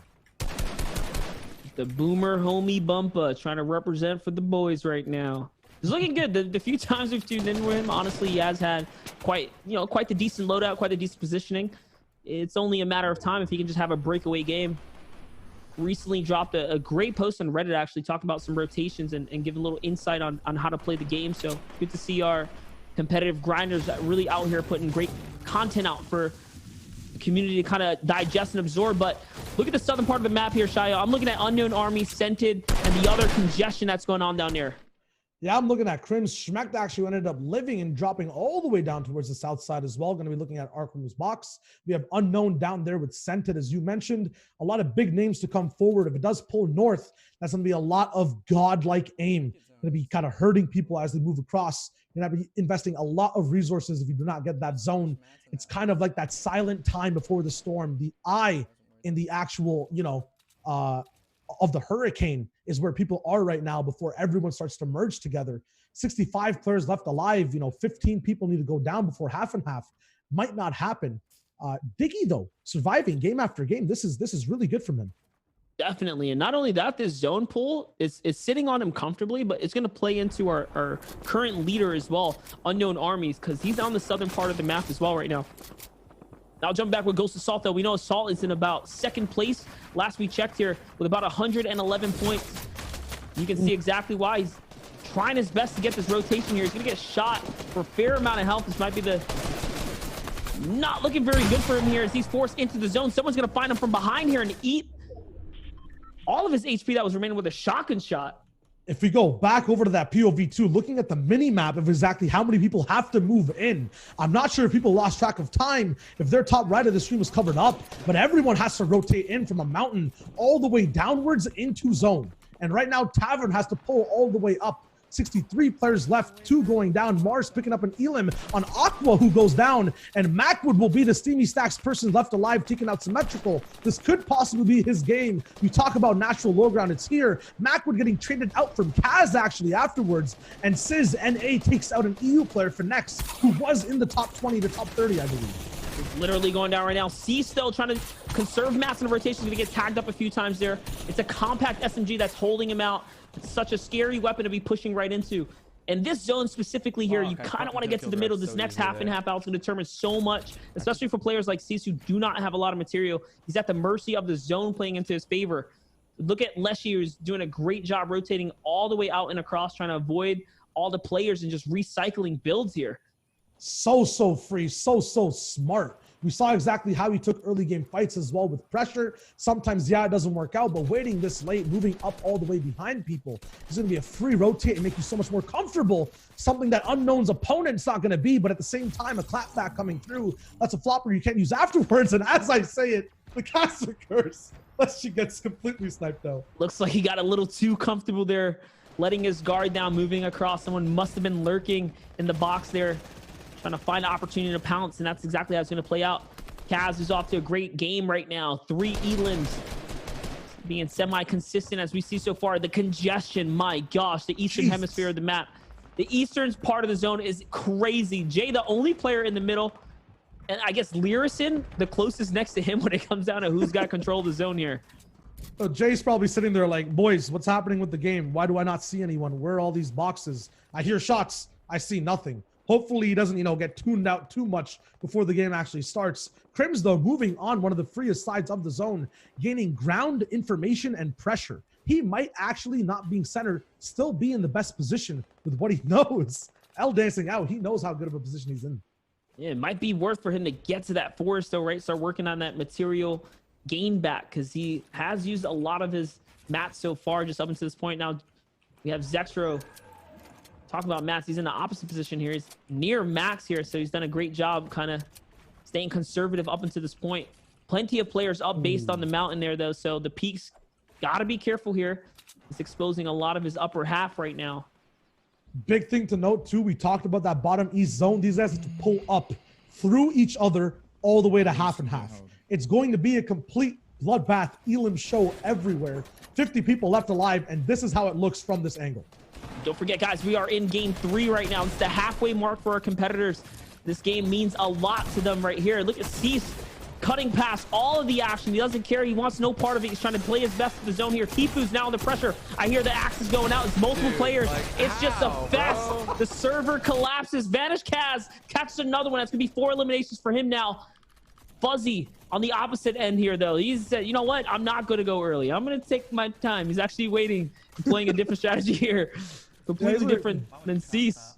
He's waiting for all these magicians to pop by and go the fourth first, because right now, 2 pickaxe swings, abracadabra, people are vanishing left and right. We saw it with Tifu. 43 players, the server dwindles before moving even starts. Diggy, though, once again, in such a good position, mid-ground, not even getting challenged, and his match looking healthy too. Has an RPG win condition to boot as well. That's right. That rocket launcher could be all the difference. Saw Riverson do it in game 1 against Aqua, nearly turning things around for himself in those final moments. Bucky somehow has height right here, sitting up above, representing. Did you see Daxter, Benji still alive for EU here? This is so good for Bucky right now, being that he is on top of such a comfortable structure of just enemies. No one's free to rotate right now with how many eyes can see on this low elevation here. If the zone pulls up, it's going to spell disaster for anyone who's got to cut down from the bottom half. And it looks like it is in a way. I think it's going straight across here now. Actually, no, it's going to go to the empty portion. So everyone's going to have to move right now. Yeah, no chance of recycling at all. If you're down towards the south side, which so many people are for this zone, is going to be very unfortunate because you just got in, you just used all your mats. Bucky, actually, this might be a previous POV or currently live, is actually going to drop down from height and get taken out as server moves. We saw also on that mini map, everyone spread out. It's basically anyone's game at the front to get so many elims, and the action starts now. And Diggy's on a layer that was bringing a little too much attention to him. He was focused on from the enemies off that are comfortable already on the zone here. There's going to be so many guys moving on that right-hand side. Notice how he quickly readjusts his rotation. He's going to go ahead and start avoiding it, getting right down center of the line here. And this is going to be his silver lining, but knows someone's following him from up above, and that's going to catch him right there, takes him right out. But Diggy still manages to earn placement points. Remember, there's like 20-something players left. It's actually crazy how many players were already eliminated. Every placement mattering at this point here. Animal cutting across, also in the top 10 right now as well, having a great game so far. We have a battle of the height, though, as Anas is trying to maintain here. He's going to alpha out Sizlucky and reconnect to Sizlucky's builds there. And now it's Anas's high ground here. A big chasm all the way down bottom, connected by a high ground bridge. The river runs red as so many people are going to be eliminated down trying to get past the big river. But at the top, if you do drop down, that is a game ender for you as well, because you're gonna have to hold height here, or you're gonna be taken out. Sizlucky now, a new contender going up for height. Anas actually holding out. Will this be another EU game on top? Jay, who had Central Circle before, gonna be surviving on low. Mr. Anas reconnects real quick, and we're gonna be tuning in straight here with Jay, who is low there. Zone bounces back towards the bottom left. Going right back. So like you can see, he's already recycling material here. He's going to go into the zone a little prematurely here, desperately returning to those mats that he knew were left behind here. So that's going to be the difference. He actually needed those. Opting in to use the flopper there. Well played by him, just remembering exactly where he is. Sizz Lucky still has a piece of height right now. I don't know where Anas is. Last time we checked in with him, he had ultimate height, but Sizz Lucky somehow turns things around here now. And now it's just him. He's got all the real estate here. These trees are playing to his benefit of actually not bringing a lot of attention to him right now. He's going to jump down. The server gets so cut down when it comes to these trees, and breaking this one from Sizz might be a bad decision as people can look up. Now the whole server's cracked open. He wants to get a piece of the action here. Nas is in the low ground right there. Can Sizz Lucky find one right here? He sees someone healing behind the tree. He knows everyone's in the zone now. That's it. The jig is up. They have to come out. Look at how Sizz Lucky is hawking the storm line here. He's going to find one. It's Jay. The shot's actually going to connect. The RPG is going to take Sizz Lucky's HP, and now he's in an ultimate low right now. Jay just above him owns all the floors. He can make the edit, but instead he's looking to kind of connect there. The rocket's going to come down and force him. Sizz Lucky wins the exchange there, and now he has the HP he needs. Shio. Let's see what's going to happen. Very intense situation for Sizz Lucky right now. RPG on height. He still has a moment here. He's going to pop this big pot. What is Sizz Lucky going to do? Is he is down to 40 material. It's only closer and closer. One build left. One rocket's going to expose him for all the truth right here. What's going to happen? He's looking up. Can he hit this right here? Rubified. Just looking for the shot. Oh, no way. The harpoon's going to grab material, keeping him still in the running here. One RPG connects there and Rubified wins, but Sizz Lucky nearly changes fate by grabbing material with the harpoon. Yeah, almost so close in getting that final end game down, but Rubified, the rain of rockets, time and time again, ends the game out. There's no way, unless that individual had 1,000 mats even, for any type of defense on the rocket barrage. That's a cool way to end out the game with a win condition. The question is it enough to hang up top with the top boys in the competition? I wanted to search up Rubified for a second there. I wanted to see his solo placements. He actually has never gotten a top 10 in a solo placement before. So this could be his very first solo competition that he pushes through. The Elite Cup might be his round at the run here. And think about it. You're talking about some of the best solo players in the world that we've seen up to date. Players that have played in every single solo competition up to date in this competition today right now. So that was actually crazy, taking that victory right there. Remember, he wins himself 300 extra bucks because there's a win bounty per win. So every time you get a victory, these guys are also winning a mini game in its own, right? They're getting paid for their glorious dubs right there. And well played on him. Rockets are crazy. Yeah, I'm not sure exactly how and why he saved them all the way to the very end, but that's basically when they are the best. The splash damage can't really be dodged when the zone is that tight unless you have floppers and you want to stay in storm, but at the same time height can see you do that, so there's actually no escape possible. There's only the amount of elims you can get beforehand, and we did see the tack come down, or the big pump shot come down at the end that netted 5 more points of elim points, which is very good for the person who comes in second place. Question is it enough to hang out with the competition? Dude, Sizz Lucky was really doing his thing, though. I want to know what happened to Anas. Anas somehow, like, he had everything going for him. The last time, like, he had height. He took it from Sizz Lucky. He really threw a lot of his cards out on the table to do that, and then somehow just gives it up. The story's kind of lost there for a second, but Sizz Lucky, that was the determining factor for him to at least be able to maintain all the way through to second place. The points jump up just a little bit from like third to second, so you do kind of get a bump after you hit that like actually top 5. It's from fourth, third, and second. You get a little bit more points than your normal ladder system from 50th up into that placement right there. So those placements do matter. They actually stagger you or allow you to kind of gain a little bit more for your efforts towards the tail end. Remember, guys, we are looking at the DreamHack format. This is in preparation for next week's $500,000 tournament. Bring your own computer, DreamHack, which most of our competitors here, I think 80 to like 90% of the competitors playing today are playing in next week's competition. This is our pre-Anaheim hype. We're trying to set the stakes, fill out the water here, and see who's going to be performing for next week. Yeah, for some people, that water is absolutely ice cold. They have everything wrapped up, ready to go. Unknown was first before on that leaderboard check that we saw. He's playing his game out, and it's still working across the international competition.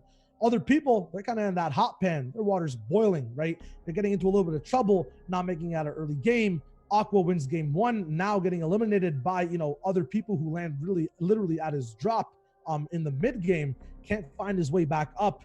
Everyone kind of in trouble right now. Yeah, that steamy stack spot was hot. We saw Moki there. We saw Macwood. Tifu obviously playing around the outskirts there. Normally, Tifu would be one to just kind of alpha into the warehouse, but it looks like his backup plan is playing off the barracks, which has been being pretty well for him. It's been going well for him. I mean, we've seen him towards the tail, the mid game, I should say. Not quite, closing out to make through to the final moments, but still consistently playing so far. With the last 3 games, anything can still happen, especially someone who's in like Tifu's position is a great example of someone who's been semi-consistent all the way through to this point. He's gotten points, but can he close out really to like kind of make a wave here and get close to top 10? Yeah, how do you even handle like game 3 as well? When it comes to playing the competition out in 6 games, like that's a big issue. Missing games as well, right? It's a tackled challenge that you have to really consider. I'm hearing as well that Riverson has to completely reinstall his game. Hopefully I was going to ask, is that like, yeah. Are we waiting for him to reinstall the entire Fortnite? I just want to know. All right, we need to know how close, because like high key, it takes forever to download Fortnite. So if he's at 30%, I don't want to be that guy, but that might be a while. So we gonna have to figure things out here. But regardless of what, let's just talk to Twitch chat in the meantime. It looks like we're gonna allow them to kind of get things together. Everyone here in the community, how you guys doing, man? I hope you guys enjoying the show. Big thank you to everyone that showed up. I know we announced this tournament kind of last minute, but hopefully the buzz was there. We have been preparing a lot of stuff here at the practice server. Last week we did Love and War, Search and Destroy kind of showcase, and I know there was a lot of buzz around that. We'll take that as a nice little coin flip. But this one here, we told you we had something BR related. It was great stuff. And I know the community feedback's been great so far. We want to thank Epic, honestly, for allowing us to use the spectator client, because it gives us all that POV, man. I just love the fact that we can see the map. It brings so much more insight to the game, and our experiences have really been elevated ever since, working alongside Epic on that front. So things have been looking good. I've been personally having a fun time today. We're halfway through Shio. Riverson's game is deleted because, the games are so hot. I don't know what happened, dude. It's going down right now. He's missed 2 games so far. So I'm curious to see if he's still even, if he is in that top 16 still. That is so cool. That's just that one game is just so strong. At the same time, if this man manages to finish still in the top 8, somehow winning the competition, playing 2 games less, that's going to be absolutely crazy. That I'm dubbing the man the solo captain after that. This man's a solo champion if that comes through. Unfortunately, we will not be waiting for his game to reinstall, so hopefully it does happen in time. We'll be on schedule. We do have the thing you guys are waiting for, though. You NA East, EU, NA West chanters in the chat. The leaderboards are up. Let's see exactly how they play out. Monster, break it down for me. Unknown Army did not earn a single point that game right there from what I can see here on the leaderboard. Looks like things have really shaken up on the other side of things, though. Dubs falls down a little bit. Riverson somehow is maintaining a 7th place hold right here, even without the games being played. And this is why it's kind of important to kind of get him back in here. Diggy maintaining his consistency, as is Canada and Wavy Jacob, though. So things are kind of tight at the top now. It gives everyone else that was in top 16 a stronger chance at coming by right now. It's that much more close to the competition since our top players did not break away. No, absolutely. And just, once again, you mentioned it. 7th place Riverson, not going to be coming up in the next game, and missed a game before. So 2 games total he's played, and he'll be back here for 5 and 6, I believe. Aqua still 15th place now, dwindling. Benji did come up or possibly move down to 10th, has a lot of elims, but is not making it towards these end games in the final circles and staying alive.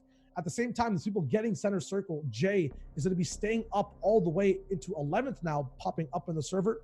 Colorful goes down. Daxter now rises to 8th. So we might have to actually get the boards checked just a bit here, because it looks like, I was just going to say, we know Unknown Army actually had some elims, but they were in track for a second. There it is. The leaderboard just had to kind of get refreshed for a second there. We're going to have to re-talk this through here, because things are very different now. Daxter, Jay, and Andrew all are in the lead, and they're near tied, 138, 137, 137. Placement being the heavy factor for Daxter, because he only has 5 elims. and then goes the rest. So Diggy's actually still there. Unknown only picked up what he picked up, which allows him to kind of still stay relevant here so far. And Animal's actually in 6th place. Look at how close this is, though, regardless. Things have really shooken up now.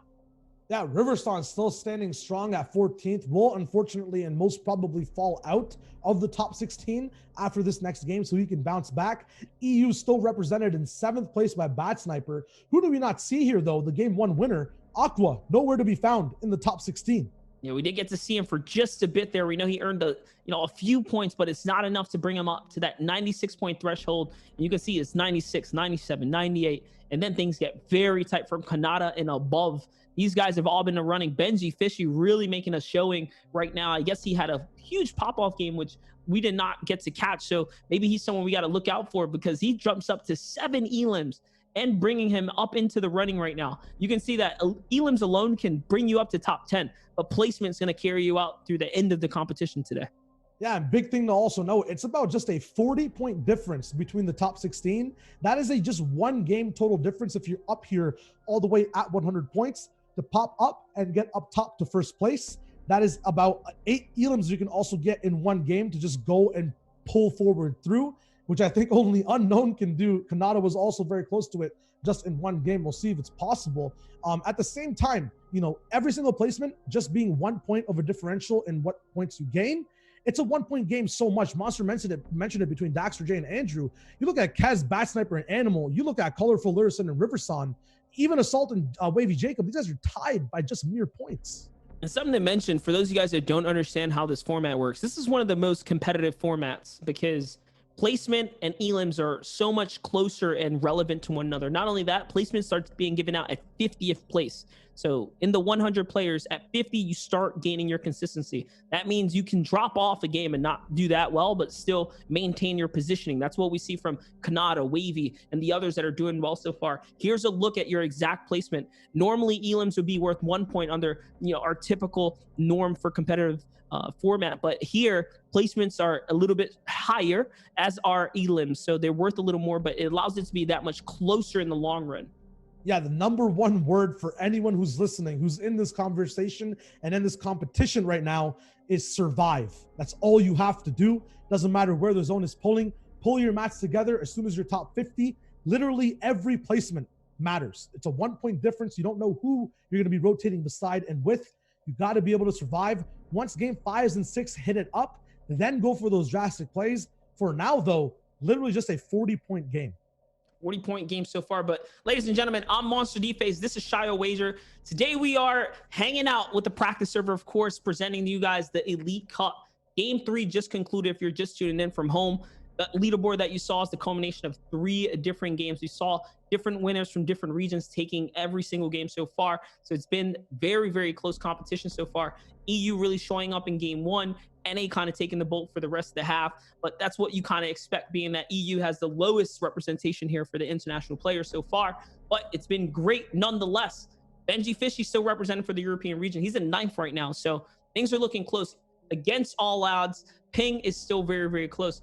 We did have a leak on one of the codes, I think unfortunately was kind of shown off, so we were making sure that we're resetting really quickly, guys, so stay with us for a second here. It's going to kind of set us back just a few minutes, but that's why we're kind of recapping and bringing you guys all in here. And we're just under the bottom half right now of the show.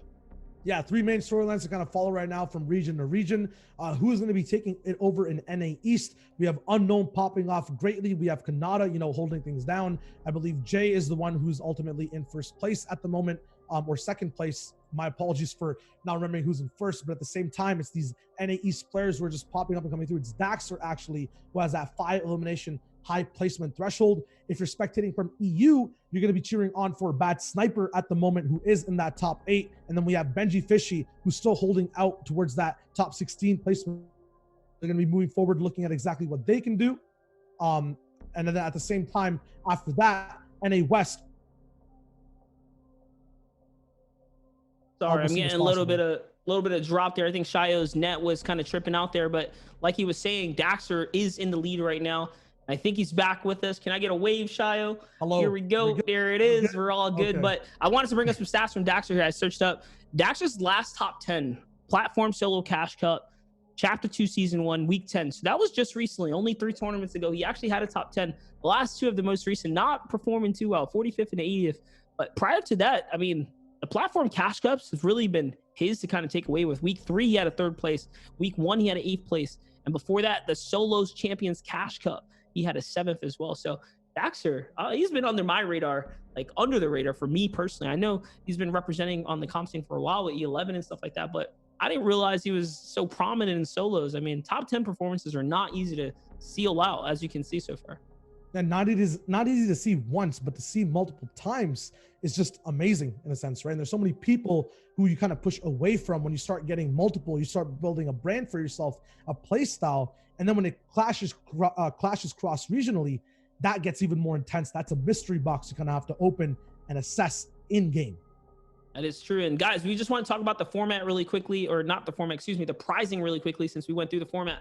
There's $10,000 on the line right now. $300 if you can secure yourself a victory. We're on that good old stretch res right here. We love to see it. First place, $3,000. Second place, $1,600. Third, $1,000, all the way down to 10. So you can get anywhere from 4th to top 10. I mean, hey, you still earn yourself a couple $100, but winning a game means a lot too. You get $300. There's a world, I guess, where you can take a victory but not get top 10. But hey, at least you made some money for playing today, right?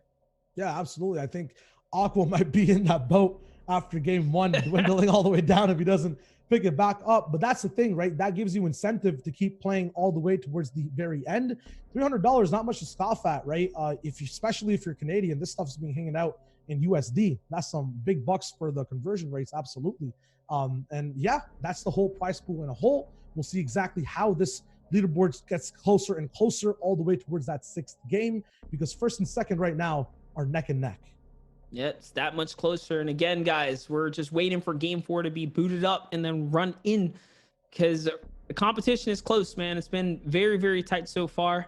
We've seen the hype all week long of us kind of teasing away that we had something on this store. I hope you guys are all enjoying the international competition we put together on behalf of the community here. We have, once again, 20 players representing from EU, 20 players from the West, and I think the other 50 or so are all playing from the East. And all games are played on the East Coast. I know there was some talk of, why all the East? The idea is, again, just to put everything under a consistent kind of, place, and East is the best way to do that for West players and for EU combined. So it just is what it is. And think about it.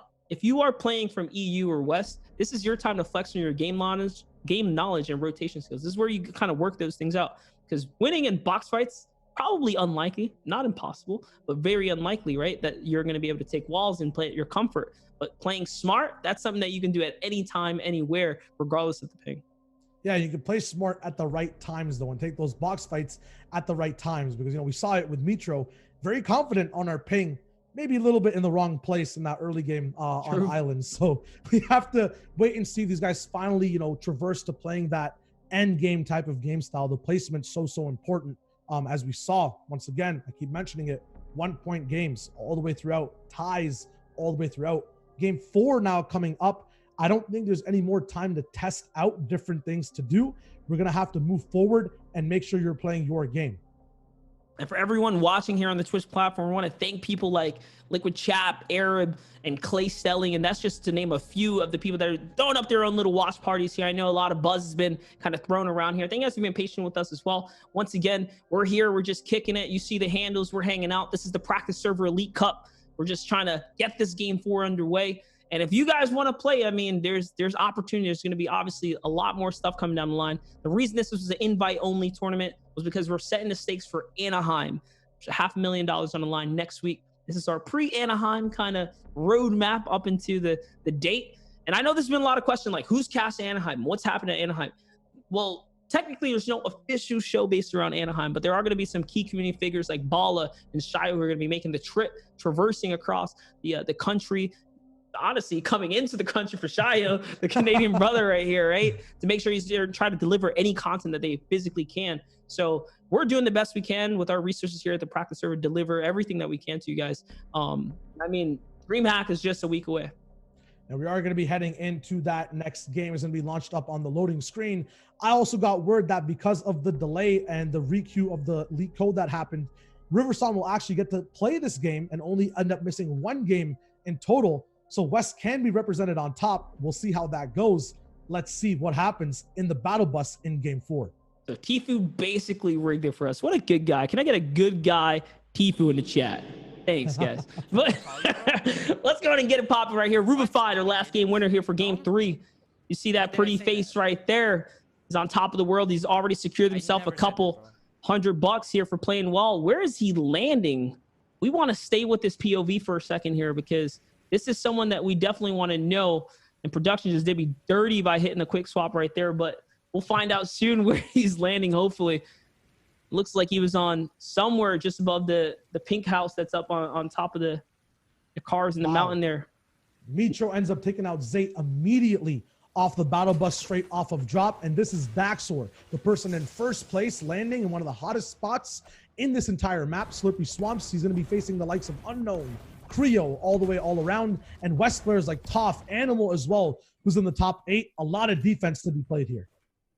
That is true. So, like we said, we wanted to see where he was landing at, and this is where he's at. Rubified is up in that northeast portion of the map here. This is where he's getting his comfort on. Obviously, no one's going to be contesting him over at the pink car house. It's just such a weird spot just outside of Pleasant Park. Regional representation here. Currently 3 NA West players, Jay, Andrew, and Wavy Jacob. 2 EU players, Benji Bad Sniper, on the top 16th leaderboard. And that's, again, players that are going against the grain right now, playing on the NA East region, showing that they can do this here.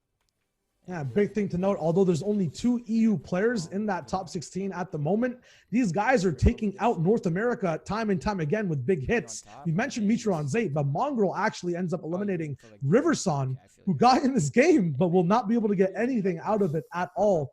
Rufai going to be on the other side of Commerce Stories, going to just be fishing out, but development's happening all around if you just look at that kill feed. I'm just loving the development of the loot path right there. Us, competitive analysts on the scene, us casters, we do a lot of breakdowns on these pathings. They mean so much. That's a new one that I think is, hasn't been quite looked at, right? He goes down, he gets a little fishing spot right there, and that's just the preparation that goes into being a competitive player. There's so many little hidden gems out there that you can kind of adopt and develop into your own kind of paths and styles. I'm going to look out for here, but back with this early game action, it's going to be a lot of hopping back and forth, trying to see how players get situated. Daxter's in the lead. He's been comfortably in the lead right now, or not as comfortable as you probably would hope because it's so tight up there, but so far he's been playing this consistent game placement wise, wriggling his way around this field of so many players. He only has 5 eliminations, Shayo. Like, what's the significance behind that? Like, 5 elims in first place. Like, how do you do that? That's basically staying passive. We saw a little bit of it on Letschi when he moved in later. You don't get to have that much of a say in what other people are doing, but you can use their strats to your advantage and then save materials and play your game in those end zones. That's exactly what Daxter is doing. He might be picking up 1 to 2 people all the way near the end when he gets those, 5th to first place finishes. And that's just enough if you keep doing it over and over again. The biggest risk you run, though, is that it's very hard to play off of what other people are doing. You don't have control. Early game fights like this, you do. But then if you're getting involved in these, your game can just end before you get any placement. Absolutely. Anything can definitely happen here. Now we're looking at Mars right now. He's under the pressure of a compact SMG. Someone has the height here. I think it was Tomas who was nearby at the other side of Craggy here. His 3-wave battle is kind of unfolding right now, but Mars is Nyrox who's got his attention all over him. The attack is going to win the exchange right there. Nyrox just wins every single hits every single shot right there. Allows him to kind of take that one. Super quick edits here. Still playing very, very well for what it's worth right now. I mean, he's comfortable to take this battle. Little does Tomas know is that he has the shield to do this right now. Big thing to know, this is the second time we've seen someone EU push very fast and forward onto someone who's on NA East and almost win the trade, if not this time, big win it. Now Thomas on the backside. If you are the person in defense running away with builds, time and time again, we just see the pressure be way too much to handle. Nyrox is not done yet, still has 1 more nade, and has such a good loadout. Has the nade out, doesn't get the beam down though, and now Thomas is in trouble. He's doing a good job so far, just maintaining the pace of the battle here, but that RPG kind of hiccup there is going to cost him a lot of damage. Tomas is going to miss the shotgun shot, makes a double edit, and now he's in the box. Nyrox is going to hit him once, but it's not going to be enough to win the exchange here. Down goes Nyrox here. Tomas did almost lose that, though. Look, he had 99 health after the siphon, so it was that close. I'll jumping over with Kanata here, who's under pressure. Someone else is gonna jump in the box. He's gonna take him out. It's Wolfies. Fucking dog shit. Get the fuck out of here. Rip for Wolfies right there. He's gonna catch Kanata. So Kanata was in, I think, 11th. He was having an okay game so far, but now with that, it's gonna really push him down. Yeah, you got that win out. You got the momentum up for the next game as well and survived just a little bit. But unfortunately, Wolfies decides to make his W key debut early on into his box. And that's not someone you can just shut down in the terms of, you know, calculator or Snood coming in your box. This is the man who does not miss when he has his target set on you. And right now, Mitro, once again, another early game fight onto Bumboy. This is going to be West going all the way into the box, possibly. No, the third party there again for him. It's Clicks, who gets a few beams down. And Clicks did not use that first shot accuracy there, so he's going to miss out on a easy opportunity to land a bunch of free shots right there. But now from Bumboy's perspective, remember, it's Mitro and Clicks who are nearby. Bumboy was the one that was under the initial pressure. Clicks is going to come in with the box fight. He's going to catch the wall and the cone. Good job on Bumboy to hug up close and find his way out to the side now. That's good reads on Bumboy. Really playing beautiful defense right now. But the double edit right there is going to allow him to lose the wall. 70 piece for Bum. And now he's still in the lead here. He somehow turns this all around. His peaks are just better right now. Peaks are better. Is going to swing the momentum though, Shayo. Yeah, peaks are definitely better, but the pressure is so much higher when you're on the backside of the actual fight, not building, just looking for shots in. That's Bumboy's situation right now. The third party getting closer, getting SMG shots in, even harder to defend to, but it looks like they kind of get distracted, go on towards Clicks, who's used so many mats. It's CRR, it looks like, who's in this fight. And now Clicks is going to be the one on high ground. The roles reverse. He's going to be pushing towards Bumboy. That's it. He saw the skin. He knows exactly who this is. Bumboy is weak from the previous engagement right here. And that's it. There's a little kind of ramp there. CRRs take this opportunity to take the height, though. Clicks using great reads on the fight right now. Good awareness of the field, but the big boy pump's going to take him out. Deletes him for a good 100 body shot or head. It doesn't matter. It just does too much damage in the situation right here. Bum this time is going to jump on top of a cone, refuses to fall for the same tricks. The CRR is going to connect all the way through right there. And CRR comes out with two of them.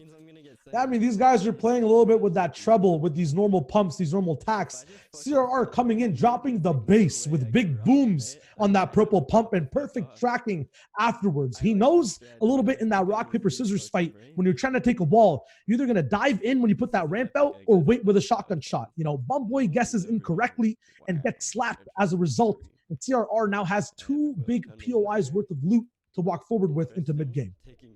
Remember that was a EU player, CRR, coming in representing, but here's someone worth watching with his game 3 win. Rubified has moved up to 29th place, showing that you have to stay consistent, but his highest finish in a solos event was only 42nd in a Cash Cup.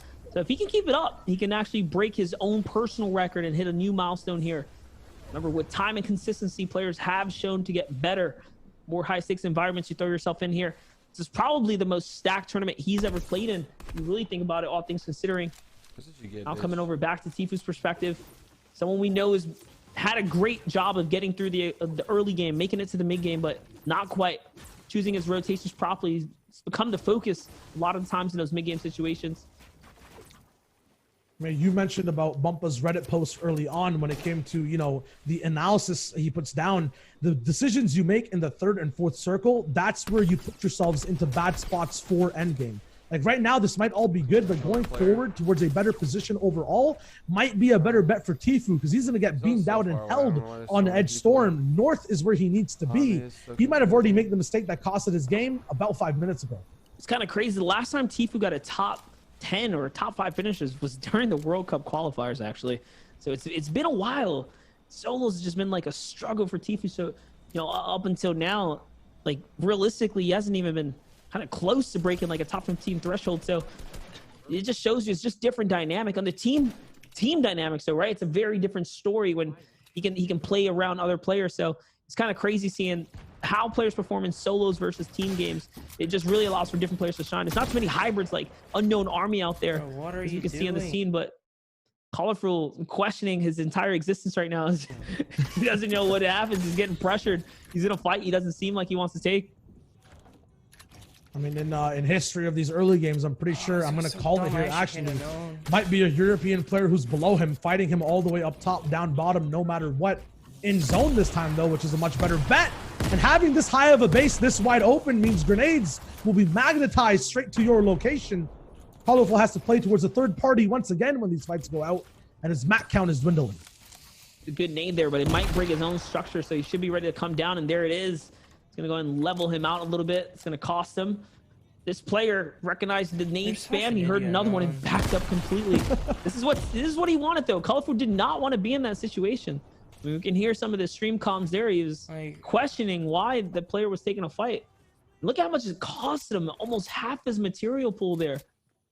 Look at the world map here. I see Aqua still alive right now. I see Mongrel still alive. We haven't really got to touch with him or Savage, you know, making waves here for the EU boys. Big other thing to note, though, this is the first time we don't see Diggy in circle. He's actually all the way at the bottom right, moving in with the storm. Hopefully he has something to use to get out.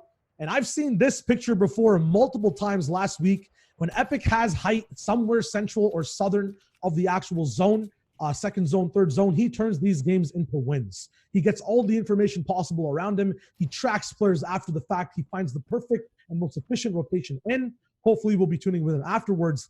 And now it's a Mongrel who we're going to be watching. Once again, Monster mentioned it. We're seeing him get into fights in mid-game, but not surviving all the way until the end. Why do you think that is, Monster? It's just a matter of timing, honestly. We haven't really got to follow his story so far, so you don't know what's really holding him back. All that we know is that he's not been making it past the mid-game. His early game fights must just be terrible positioning-wise or something like that. Probably just isolated himself to the server and just taking some 1v1s that he can't quite handle the pressure of, you know, the distance that he's connecting to the servers here today. Same thing could be for Savage as well, right? Someone that has just been flying under the radar so far today. Not to count them out, though, because we are just in the back half here. We're in game 4 of the Elite Cup right now, guys. It's Monster D-Face and Shia Wager on the horn right now, taking care of all the action today. We have 6 full games for you guys. It's been crazy so far. We've had the competition get so crazy. Players' games have been deleted. We bounced back. Riverson was in top 10 somehow, even with a full game miss. Lucky for him, we had just something happen so that the kind of server was extended a little bit. So he is in this game right now. He's someone to look out so far, or look out for this game. The unfortunate part was, even though he got in game, Mongrel was the one who actually just took him out immediately off spawn right after Mitro took out Zayt. So getting in feels good, man. Getting straight elimed out feels really bad, man. Unfortunately, we'll not be able to see him play through and play forward. Looking at right now, Jacob will be moving forward, getting shots onto Hydra. Rubified, though, still alive in a metal base by himself. A big shot comes down, going for beams and more sprays. As third parties will now hear the bells ringing of all these shots. Not enough speed to actually react on, though, as Jacob finishes that fight very quickly. That's right. Hydra's going to fall right there. And look at the Pleasant Park. Look at the map over on the right-hand side. I want to bring you guys some attention to that. Dude, Pleasant Park is so stacked right now. We saw what happened in Lazy Lake when the zone was favoring a POI. So many players tend to go in there and start, you know, breaking down those houses. Now we're jumping to a scoped here. Little controller action. Last time we checked in with him, he was winning a fight here. You can see he already has one elimination again this time. So you just got to go ahead and pay attention as Unknown Army is going to eat a huge pump shot from the edit right there. Baiting the loot, it almost looks like. Unknown saw that someone was going on right there. And yeah, of course, take this opportunity to do all the showboating you can. Because Unknown just got dumped on for a second right there. Yeah, he's going to be nowhere to be found in the end game, which is actually huge when you think about it from a statistical placement perspective, right? Unknown not being there means probably less elims overall when it comes to people just fighting box to box, which means placements are going to be so much harder to get over time. More stacker games makes it harder for height to play. It's going to be a long game, this one.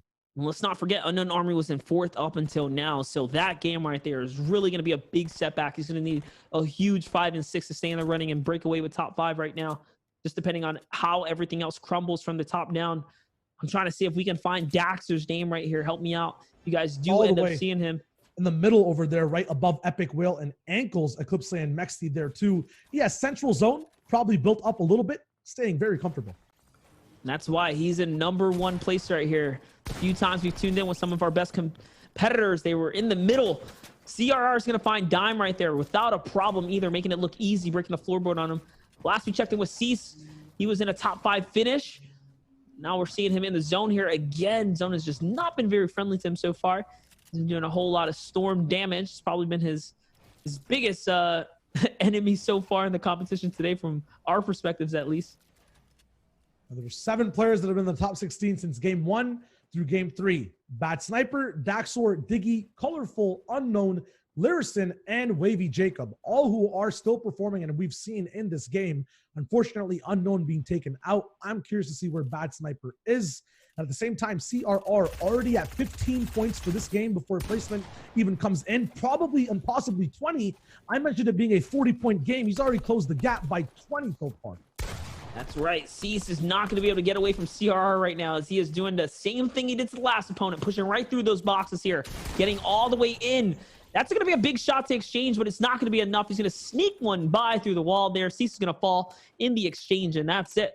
It's all him right now. And the loadout's looking good. He's got the pump. He's got the Bandage Bazooka to take for the road right there. Don't forget, guys, we're in game 4 right now of the Elite Cup, brought to you guys by the Practice Server, featuring Fortnite. $10,000 in prizes up for grabs, $300 on the line if you can take a victory. This is all in preparation for DreamHack Anaheim next week. We're trying to pave the roadmap, really get a feel for who's going to be taking the lead and who's going to be someone to look out for. A big thing to know when you're talking about taking leads, looking out for play styles. You asked about how Daxter plays, the passive, not really looking at elims. It's the same way, you know, you saw the difference in screens of CRRs chasing people down on the hunt and Rubify's chasing the position on the map. These are the 2 different play styles at play in this format. There's Daxor and Ruby right together, the same play style, the same position. And we'll see anyone who's W queuing probably be near CRR, who I think just got taken out by Slacks on the left side of your screen. There it is. Slacks has so much control of the field now as well. I'm pretty sure that big old tunnel is all his as well. The Wifo, Booga, Ana still in this game as well.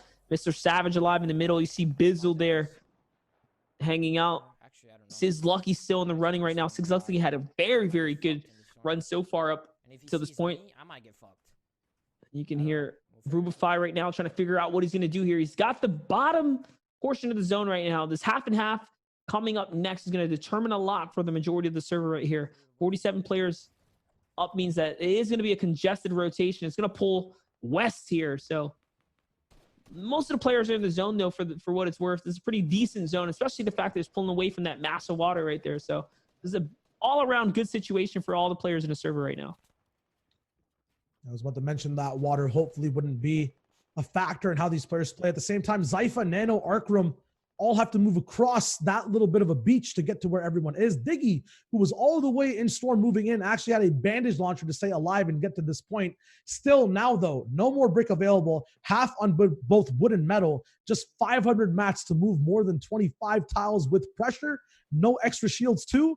As soon as that shield gets cracked, the whole server will look over at him. Not sure if this rotation will be possible. That's really what it comes down to. And he's going for the late rotation. He's also making enemies in the process instead of waiting. And that's exactly what I mean by making enemies. People will hold on to grudges. You expose yourself and just kind of holding off. They can hold you out. And that's exactly what happens. Almost as we predetermine his fate for a second there just by taking those 1-2 shots. But Virox, I believe, is a European player in the running right now. Is doing pretty good. He's found his way up the mountain, really just moving through enemy builds here. And a little tick at the height is going to cost him a couple shots right now. You have Zexro trying to cut across here. Such a tough rotate for anyone to make right now, as whoever got across early is, of course, sitting pretty and putting the pressure down. Zexro doing a good job. That little bit of delay is going to allow him to get behind his opponent there, getting the pressure off him and onto them instead. And look at that. Masterfully done. He's going to make it all the way, basically. Dextro's so underrated. I think people sleep on his performances. He may not be your first place player, but he's always in the talk. He's always in the top 10 or being relevant in some big way, shape, and form. Absolutely. This is Zexro just been like a classic player all the way around, but also always been on top since the get-go and just been there every single tournament, if not placing, you know, towards the middle of the pack, still performing every single time. A repeat, though, of what we've seen before. Aqua going to be on height in the 4th circle, now 5th. Going to be moving forward, 500 mats left, has an RPG to go with and to boot with as well. 7 rockets left, a tactical shotgun. This might be game 1 all over again. Cooler Aqua on height right now. What is going on? He's looking really good right here. Take a look at the RPG as well. That is such a strong utility item to have right now. Not only can you drop players with it, but you force them to get off your level. And with that much height and mats, he is looking very good right here. Zexro's finding himself a little cheeky rotate though, moving his way around. That zip play right there with the hook though. Hold up, now we're jumping back to Aqua. It's just going down right now. It's all kinds of fights. Aqua wants this, he needs it right now. He has to get the mat replenished here, Shayo. Yeah, right now, so many defensive tactics coming in from everyone. Edited pyramids, coning yourself off to block off a shot. Zexro, though, doesn't need to do any of that. And he's all the way up top, down bottom, though. Aqua finally through the trenches finds one big impact on the Crims, who goes down still. In Storm does not have any floppers. He does not have the flexibility. No stretches to make here at all. Zypha, who was ahead of Aqua, now doubling back. Mongrel going to be taken out. The Siphon coming in. Not enough. He gets beamed out from the back while Zexro loses height. And Elims means so much more here right now, but it's the harpoon that we see on Zexro. Remember, that harpoon is so silent, especially under all the chaos. The good shot exchange right there is not going to play in the favor of Zexro. He's waiting for the edits right now as he doesn't have a lot of opportunity. Whoever this player is the saving grace, though, keeping him alive and bailing him out of the weird situation. This game was almost over for him. It's Benji Fishy, who was in ninth place when we checked in on the leaderboards, is now on height. But Zexro is not making it easy for any of the competitors in the mid ground right now. Almost top 10. There's so many players still alive right now.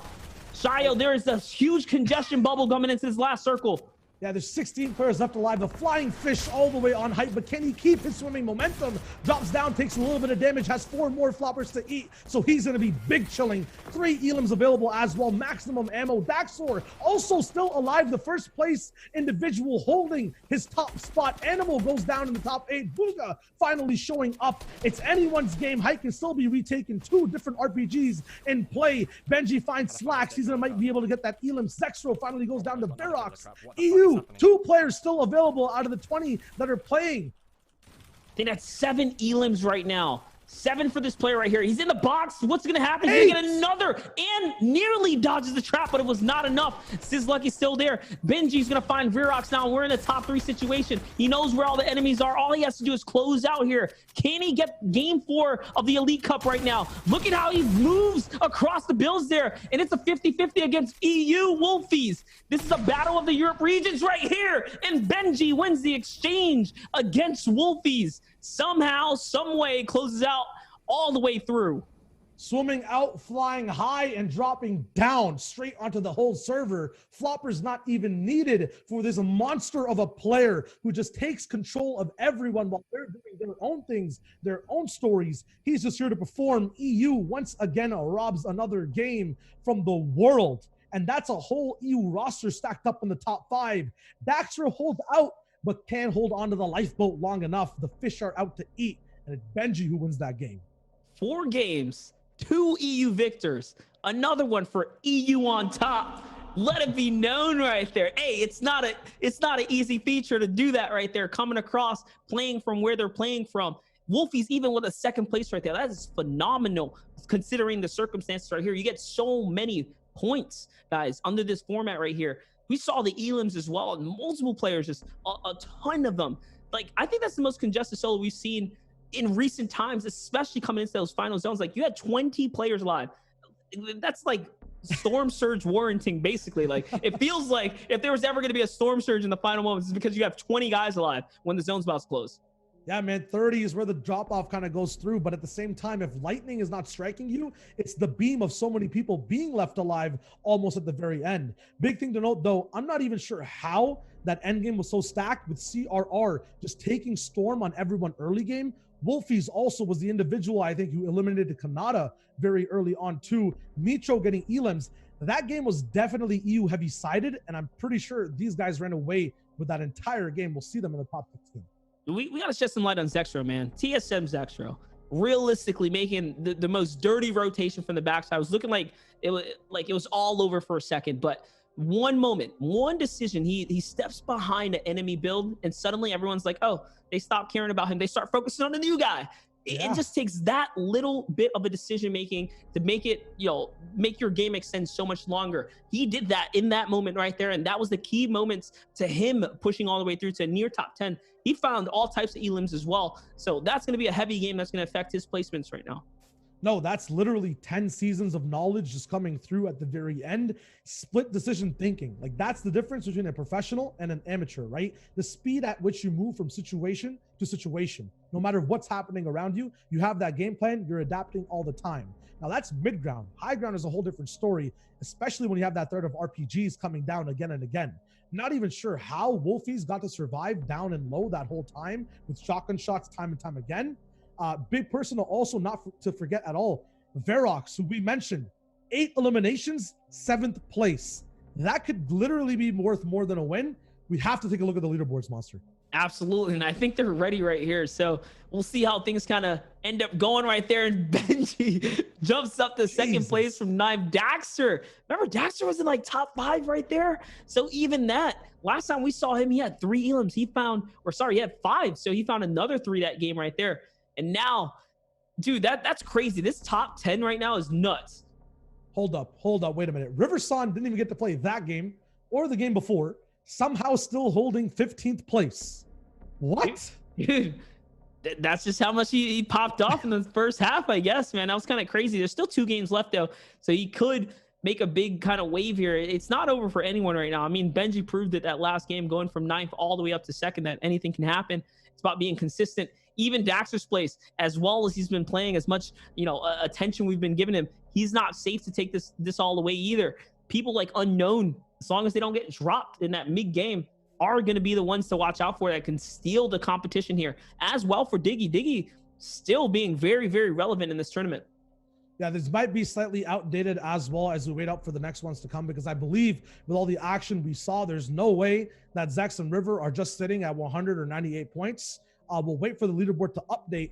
That being said, too, taking a look a little bit behind the curtain of what's actually going on, I know it just says 97 points for 16th. It might be a little bit buffed up coming forward, but there's so many people who performed in that game that might have had no points, who just walked away with a possible 100-point game, a possible 80-point game. So people are creeping up you're not seeing. If Verox has another pop-off moment, Game 5 is where the action literally starts to take off for these guys. No, you know what? You're right. Wolfies had that big pop-off game when these get actually refreshed. So they were like semi kind of updated, but as they get refreshed one more time here, it's unfortunately like the last time we showed them. Things are actually going to change. I just realized that Wolfies actually had a great game. Verox did have a great game. I totally forgot. Verox with 8 elims, that's 40 points in its own. That definitely warrants him to be somewhere near the top half. So yeah, we're gonna actually step back for a quick second here. They're gonna get refreshed, and we're gonna make sure we come back, and they're gonna be up to date. But it gives you a little bit of look at how high Benji can have jumped up so far, right? Yeah, no, definitely. Verox is ultimately that game itself was worth 80 points for him. Wolfies, depending on how many points they had at the very end, also possible 80-point, 90-point game, depending on because we didn't get to see his specific elim. CRR, a 20-point sway as well after eliminating Cease. If it was in the top 50, could be a 50-point game. So the small amount of European players we have are rising up. That being said, a lot of that endgame circle was NA East heavy. Dax were, living all the way to the very end. Still got those elims, played his game out. Rubified was also alive, right? Although Diggy went out, we saw prematurely due to pressure. That was in the top 50. So we'll see exactly how the leaderboard shapes out. So many people playing that game, though. So many elims. And I see people just joining in here on the Twitch chat say, first off, I want to encourage you guys to all follow the channel. We bring nothing but the best tournament features, hopefully, on our end that we try from the competitive side of things. We're representing here at the practice server. And honestly, I think the leaderboards are ready. So we're going to be jumping back in here. We're going to take a second dive in right now. This is the results after game 4. Benji Fishy has even more points than we thought he did. It's close. It's Daxter and Benji Fishy taking a running for first place right now. It is so tight at the top. Dude, Cash Cup, doesn't matter what it is. This man can transmit his skills over God knows how much ping and come out on top. After game 4, 204 points. Looks like the most amount of elims literally in the whole tournament as well. He's literally playing perfect in all aspects. Letchi actually coming in the top 16 as well. Aqua here as well for the European region showing up. This is huge. That's right. We're showcasing some crazy skills right now. Just the European representation right now in the top 16 is crazy. People are staying relevant. Leshy really jumping up out of nowhere. even West making a big name for themselves right now. You see Jay up there. You see some of the other homies. You see Arkram coming down in 16 right now. It is getting that much tighter. We know Unknown dropped early on too. So just Unknown kind of being relevant, but not having a great game. You see how much it can affect your placement. Yeah, and there's two people with a very similar style. There's the name change I was about to mention. Unknown, the NA East controller warrior who went down last game, is going to be head-to-head in a 9-point difference of a game with Wolfies, who's going to be at 12 elims, ahead of Unknown right now, with a pop-off second place last game. Even more European names popping up. It's a defense-offense battle across regions. It's actually crazy. Unknown, arguably the best controller player in the North American region. Wolfie is arguably the best controller player in the Europe region. I mean, he finished the highest placement for anyone with controller in the duos competition. So these two Titans represented from both regions against all odds for Wolfies here, you know, going against the grain. Like we said before, he's playing out of his mind right now. 12 total eliminations, rivaling those of only Benji, who's also a European player, and Wavy Jacob, who's playing phenomenal today. We saw him take out a slew of big names. I mean, he pumped Unknown in the mouth and then L danced on him. So we got to see that today. Wavy is just on fire right now. I almost want to search up like how good he's been playing lately. Yeah, while Monster does that, let's put some respect on our format players. Animal, consistency to watch time and time again. Playing placement so perfectly that all he needs is 2 elims to hang out with everyone up top. Another NA East player, Ropain, the same way. These guys play stacked scrims every day, and it shows because they know how to navigate them in and out. Andrew, West player in the top 8, playing very good in the medium side of the pack. 8 elims, 137 total points. So Wavy Jacob's a sleeper, dude. He actually took first place at the platform solo cash cup on week 9 and a contender solo cash cup week 9 back-to-back for NA West. 2 first places. His recent performances of 46, 20, and a 17, not too bad, still relatively consistent. Top 001% solo player without a doubt right here, especially on the West scene. And that's someone that I haven't, you know, I've seen compete. He goes way back, right? Wavy Jacob's been playing since the World Cup qualifiers, right? Like he's been on the scene for a while, but lately is definitely found his stride here in the new season. Yeah, I mean, the scariest player in my opinion, though, even out of the top 16 that we saw, might be unpopular opinion, probably popular though, is Arkram. If you see this man peak up in the leaderboard, that is just like giving a kid a lot of sugar. He just starts going, moving, and will not stop. I have a feeling in this next game, either he's coming second winning or he's going to climb that ladder fast with a whole lot of elims, either mid game or end game. This is kind of the way he plays tournaments, finds his footing, then boosts forward. At the same time, now that Benji is in that hot seat, can he keep it warm? Will he get a little bit chilly, fall off? A lot of W keying we're seeing in these early games. Literally still anything can happen. Yeah, that was like one big game for Benji, and now he's all the way at the top. But before that, he was just semi-consistent. We talked about it briefly in the first 2 games. Like, dude, where's Benji? Where's Mongrel showing up? And then game 3, suddenly he crept up, boom, jumped up real high off of his elims. Now this time it seems like he found his groove again, making everything work for himself in this other game right here. There's only 2 games left right now, Shayo. We're jumping into game 5 of the Elite Cup right now, and you guys are getting the pleasure of seeing the world map and a little extra from the spectator client itself here, which is super, super dope. Of again, Epic to allow us to use here for our showcasing of some Fortnite action today. $10,000 on the line right now for our competitors. But the real kind of talk of the conversation right now is this is all in preparation for DreamHack next week. Most of the players playing here today are going to be gaming for next week. So you got to place any kind of friendly bets with your cousins, your friends, and your other homies and your cords, right? This is the time to do it, man. This is the arsenal. This is the information you're going to have to kind of bank on. Yeah, and this is the one time I'm going to ask for it because these are the 2 games which will have the most sway. I've seen it all day, but I need a sound off in the chat. Is it EU, NA, or NA West that you're rooting for? I want to see that spam. I want to know exactly what the chat's thinking, what the viewers are at right now. Because in my opinion, it looks like EU just might be on top and stay on top. And as the chat is ringing, it's looking like it's EU friendly around town right now. But take a look. Benji, from what we saw last, was all over Lazy Lake. Now, suddenly we see him in Retail Row. He's getting shot already, so things are suddenly starting to look a little different here. Although our first place contender is off in a strong lead in the battle, honestly, against Daxter. He's already starting with his foot against the wall here. He's got his back against the wall right now. A man who has no Damn, walls bro. around him, That just should've been a big space to fucking look kill. at. Is Tifu. That's bad. Unfortunately, does get a burst rifle off spawn, does get a little bit less power on every first shot. A little bit later on the first shot accuracy reset as well. We'll have a free path to rotate to get all these elims and possible loot from as well. Diversify it. Daxter, though, in the spot to talk about for this season. Slurpee Swamp still holding second place in tandem with Benji, but in a much better spot. All right, and now we're looking at Daxter right here, who's trying to get his farm on right here. Using these slurp kegs to really kind of capitalize on the situation right now. And this is what makes Slurpee Swamp such a strong area to land in. You get so much benefit of just being able to walk out of here with all the shield that you need, and it's just so large, right? You also don't have to battle people if you don't want to. So many alternative routes, and what a big find for him right there. He's gonna find a purple tactical shock, and that's probably put a big sigh of relief off his shoulders right there.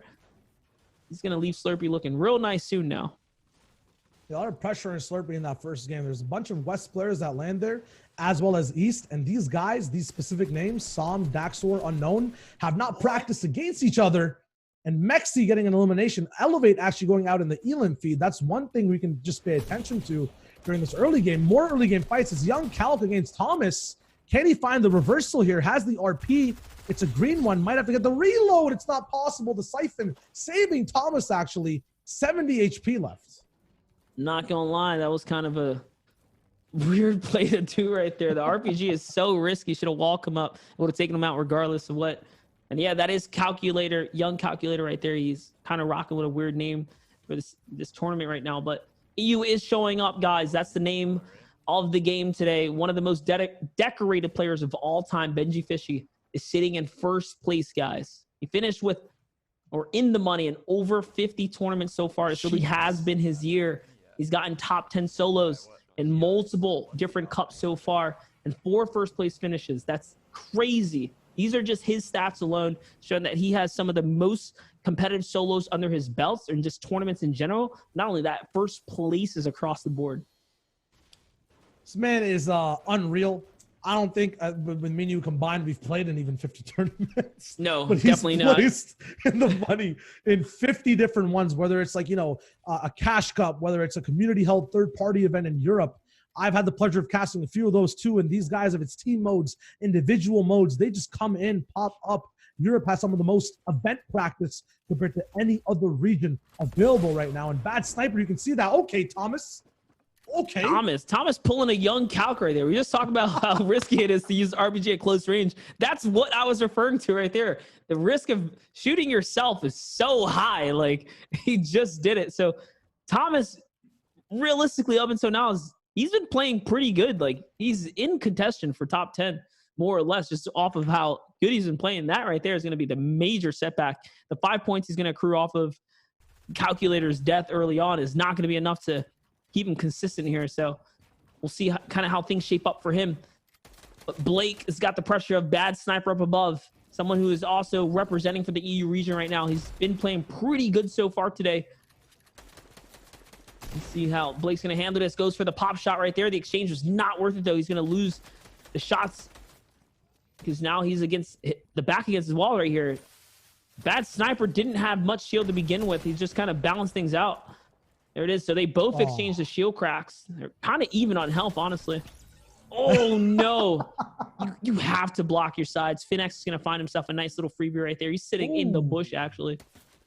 A little bush camper. Blake actually not in familiar territory. Very good box fighter, but when it comes to taking up height on people early on, that's not his strong suit, in my opinion. It's always about attracting them, making them come forward. At the same time, if Bad Sniper can identify that, that's why he shoots those mats. That's why he gets that beam down, to get those people to stop playing defensive, to get them out of their comfort zone. No matter what, though, if you have a bush camper, analysis be damned, right? There's no possible way to save yourself at all.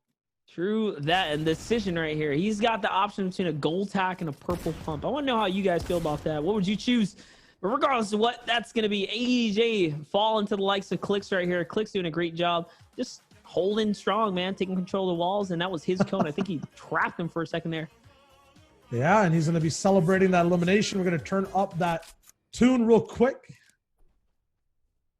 Move over to Animal, who's going to be in the top 8 as well. Fortnite's one of the greatest games. How do you secure the rights to never going to give you up? How do you Rickroll me in 2020? That's a real question that I'm pissed off about. Here you go. Following trend. We've all been there before. Keeping the Rick rolls relevant. Now we're looking at Animal. Animal, someone that I think was in top 5 in the leaderboard standing right here. Really has been consistent all the way through. We know Aspect has also been having quite the day. I think Aspect's been manhandling literally 40-yard storm on the eastern part of the map by Lazy Lake. We saw that happen twice in games 1 and 2. So the Sen boys really showing up today. Got the shits. It's Cash Cup game. Kanata trying to treat this like a little cash cup for himself right here. Sniped. And this is all a mental game, right? You want to put yourself in that mental position. It's all about how you look at things to alleviate the pressures. Yeah, when it comes to manipulating zones, when it comes to manipulating what type of loot you get off of spawn, solos is the hardest place to do that. And that's why the mentality is the most important to have. The good mental when things go wrong, being able to adapt, being able to find the next step, get to the next situation is what Kanata has been training for in all these different cash cups. And we see it with his results, you know, sometimes multiple first places, multiple top 3s in these nightly competitions. Right now, the only 4 HP available on Bizzle, who's going to find himself in the opposite room of confidence. He's getting his walls taken time and time again and is running out of mats to place and hold out for the rest of this game. One of those situations where use it, don't lose it. Otherwise, you're going to fall regardless of what. And it's MV Bucky. Bucky's so good at box fights. This is actually a scary person to be battling right now. Holding the edit here. That one shot is going to give just enough insight to Bucky to see through the ramp right there. Remember, it makes that ramp look a little translucent. So Bucky just knows what he's doing in the situation. Tactical, perfect for that kind of situation too. Dax are nearby, though, listening in, playing ever so closely. But he knows better than to throw his lead right now. So this is why he's disengaging right now. He is one of the players who can give Benji Fishy a run for his money right now and really take this tournament away here at the Elite Cup. Remember, guys, this is game 5 right now. You guys want to keep up with the action and all the cool things we're working on here in the community. Follow us at the practice server, guys. You can hopefully potentially find yourself in one of the tournaments yourself. We're trying to work on a lot of stuff for the competitive community. And right now, Daxter's trying to work back as we see a lot of shots coming in and around him. Wolfies is currently 11th, has $1.2 million in career earnings, over 11K in solo cash cups earning alone. He's, you know, historically been the best in team-based game modes, 2nd place finish in EU for squads, 15th for trios, and 2nd in duos. Can he do well in solos? That's a question for Daxter in these last 2 games as well. He's being chased down by people who are not in the top 16. They're looking for the W key. We've talked about his passive style of gameplay. He's stuck in Weeping Woods, which is so hard to navigate with people like Bucky, who just got momentum off of a box fight. We'll be shooting with him later. Frey now in a completely different setting, just going to be walking in the zone. Yeah, and this is a good rotation for him. Once again, he's still at max cap material right now, so find himself a nice little free rotation, using the elevation to his benefit as well. Look at how he's kind of snaking his way through the little low mounds right here, trying to get behind previous builds and whatnot so that he has all rights to conserve material right now. That's the play right here. You can see he's connecting to the NAE servers from a different region, so it's kind of how it is right here. And take a look at the world map, guys. Dax are still alive. We know Bucky was on his tail. I don't see Bucky's name anymore. I think he rotated up and off of him. It's Rex who's nearby. Dax are in the bottom half. Take a look if you guys can find Benji Fishy, though. That's probably the person you want to look out for, just so that we can know if our 1st and 2nd places are in the game. But I think we just got word Benji was actually sniped, so he's out of the running right now. It's up to Daxter to stay alive. If Daxter just breaks top 50, I think he gets enough points to overthrow Benji. But Assault's still alive, too. Assault is also in that top 8, still holding on. Daxter just needs 47th place this game. While no one else in that top 8 gets too many, to take over Benji, just based off that last ladder leaderboard update that we had. 62 players left alive. You can see the kind of aggression that's coming out now. This is usually what we might have seen towards that 3rd, 4th zone, popping up in the 2nd. That's almost going to be closing in. And, you know, look at the ammo utility in terms of harpoons and RPGs on clicks. He's been using as much as he can to win out these box fights, to get pressure.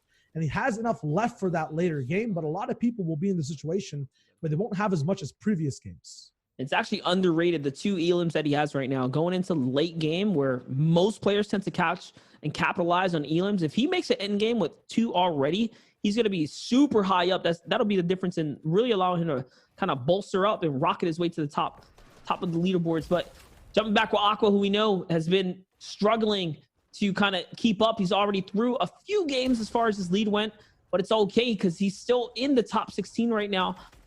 Now he's taking on Aspect here in a 1v1, the 110 right through the box right there. Sits Aspect right down and sends him back to the lobby.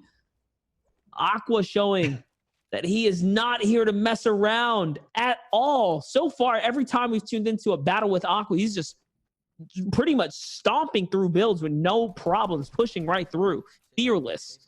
Sure he's not on NA East ping right now? You sure he's not hiding out in some bunker Might be. next to Virginia and just playing out the games? Because this man, with this big of a loadout, has the confidence to just take that fight out in Storm. Floppers are there, but at the same time, one bad shot can send you down. A huge shot up from Clicks. He landed it. Expertly calculated. Gonna get third-partied. And Stretch also on the other side getting a quick shot off on a Bumboy. Just like that, we saw 2 fights collide against one another. Clicks trying to make quick work of the player that's up above him. He already knows that he's done a lot of damage to him. You can see now, no more rockets in the inventory. This Elim right here could mean a lot, though. This could give him all the kind of freedom he needs of the area and tons of excess material to kind of recycle and claim more real estate, basically getting a free rotation for possibly the next 2. These are the eliminations that really swing things over.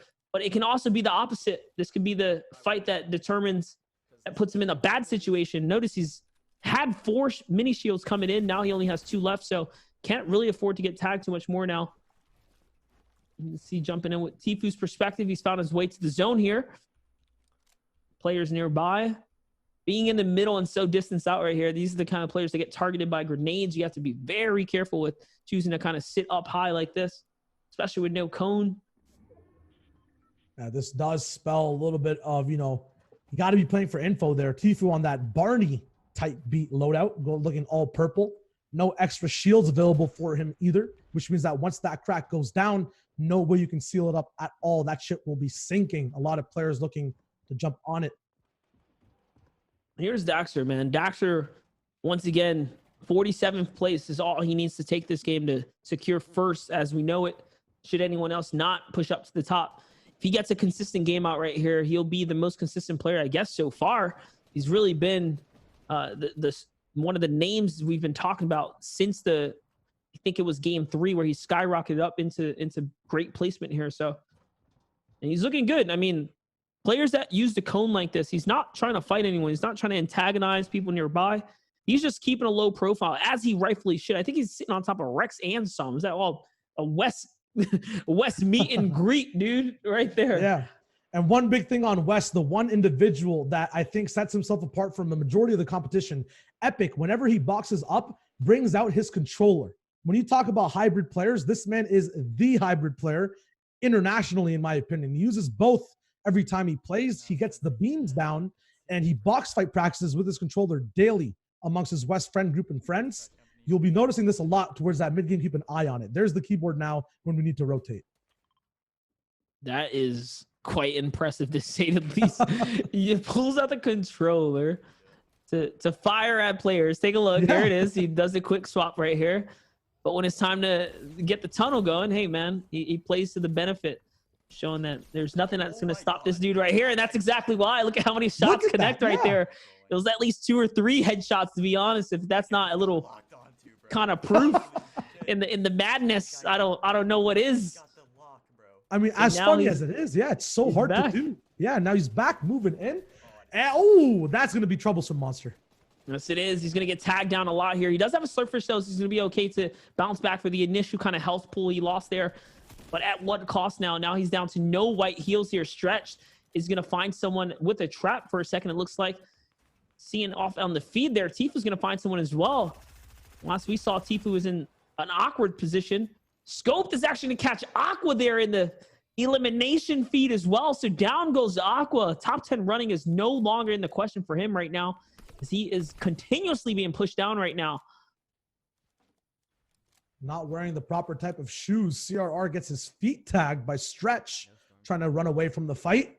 Nanolite, though, we talked about him being a little bit of an underdog early on, is going to find his way into zone. This is one of the win conditions for him, too. And Stretch will not let CRR go. 3 bursts is all it takes, and he gets count down and just ratted out. I felt the headshots from here, man. I felt the headshots from here. I think he connected with at least 2 in the body and put CRR right down from 150 health down to nothing. Sent out of the game just like that. Back with Booga's perspective, though, you can see he's just sitting, abiding his time here. This is the time most players do not want to make a big move because the zone's about to reveal itself. Clicks doing the opposite of that, though, trying to create enemies with the players nearby. And this is what I talk about, those elims mattering. Remember, we tuned in, he had 2. Now he has 3 and a bulk of material in his box. That's exactly how these elims, especially when the zone falls and you can change your situation and really allow you to get free rotations out. That's what we reference when those kind of fights matter at times. At the same time as loadout will have a P90 and just a shotgun in it. So it is kind of a sleeper agent loadout. He cannot really use it when it comes to this type of rotation. He needs to get the zone, investing a lot to move forward. Tfue actually looking back, getting half and half, and the best place to be in it to hold out other people. Biggest issue though, Monster, only 40 bullets to use on his AR. Yeah, and this is one of those decisions you have to make. Is this worth it coming up here to hold height with no materials? Edgy is going to win the exchange right here. He's going to absolutely body Tavern in a 1v1 50-50 shotgun off. His shot's just connecting a lot better. Compact SMG actually great for pressuring the player nearby here for Tfue. If he could find just some ammunition, it would really go a long way right here. You can see players are building, inching their way towards him. It's going to force him into more material here. The question is it worth to just give up the height hold? Because the more, the higher he goes, the less likely it is for him to actually gain ammunition that he's going to need. Not only that, it's less damage done because of the damage fall off when it comes to range. Everything you see in front of you right now on Tfue's screen is not in circle. They have to be right under Tfue's tarp, Tfue's base, his box, to actually be in zone. The P90 cannot be used yet. He's going to be looking for any opportunities to use that compact SMG. And as Monster mentioned, no harpoon means you can't actually capitalize on any impact frags you actually get. Looks like 36 people are left alive right now, so placement has been handed out. Curious to see if Daxor is still alive. Now taking a look, Kanata somehow is going to find his way to a drop. He actually takes it without even throwing a roof up above him. So it's quite the risky play, but hey, he understands the field right now better than we do. He's playing in it himself here. Great map and spatial awareness on himself there to kind of pull it off. He gets a big pot for his efforts. It's one of the riskiest things you can do indeed, is going for a drop mid-zone like that. And now Clicks with the early rotation, getting the jump on the zone right here. Also still looking very, very good. He's got 2 Surffish and 4 floppers right there. Yeah, he still hasn't touched any of his heals at all. Tfue once again waits, wants to make sure he's using the least amount of mats. He could get away with just a 1-tart build, and he's going for it. It's going to be pyramids. He's going to be moving forward onto wood. Can he connect is the question. A height block off. No one overtakes it. He's once again in zone for this moving circle. That timing right there to really just wait until someone based up just close enough for him to take it was all he needed. But now jumping back with Tfue, someone's actually giving him a little bit of a battle. He tries to go down for some loot greed right there, and he's going to lose his health in the process. But no, someone now presses him from the distance as well, because no one wants to give away hype for free. And he's just forced to crack here. There's not much he can do. He has that bandage cannon left, but this will be all 5 charges that people will hear. Not sure who actually beamed him out, but if he is at second height, that's going to be huge information. Zextra moving under him can find a way to get up top unless Tfue's too high. Animal box to box has a ramp in front of him that holds him out from 1 impact frag. That individual moves straight away. 27 people left alive as he has to find a target to move through. He just bullies him off, and now he's kind of recycling the builds right here himself. Jumping back with Nanolite, who we said we want to keep an eye on, is doing pretty bad right now considering he's in the zone here. And Daxter is still alive. He could very well be in the first place. We'll see if it's enough for him to hold out. He gets taken down now, and we're back with Frey, who's been playing a masterful game so far, but he has no material. He's actually on a flat donut across the board for all of his mats right there, as is Animal approaching that soon as well. He really doesn't have much. The shambles situation now as the rotation zones are finally cutting across here. And the green tack becomes weaker and weaker as these zones actually start closing. The pump actually being an advantage. 6 mats not utilized will take out Animal or Aspect, apologies, from the game. Zextro now going to be moving in on height, possibly, as no one else is contesting it. RPG actually comes down, shoots him out a little bit. We'll see if he can connect. Only 300 mats left, has 1 flopper and harpoons, but will it be enough? If it's enough for Zextro to take game 5 right here. Great shots coming in right there. Is going to connect as he rips 96 shield off of that opponent. And Kanata still alive somehow, some way, just really using the rotation in the zone there, but he's going to get caught out. And Zextro now battling for height, really trying to hold it down right here. He had 4 material coming into this final zone here. Was it enough, the 400 that he had? Because he's now onto basically nothing here. Popping these mini shields. RPG is going to come in. It's not focused on him. There's some players in the zone here. He's trying to see if he can pick one off. Great usage of the harpoon right now. He's going to grab some material. It's 100 metal. That's big. That's big right now. It's going to be a difference. But at least he can build across.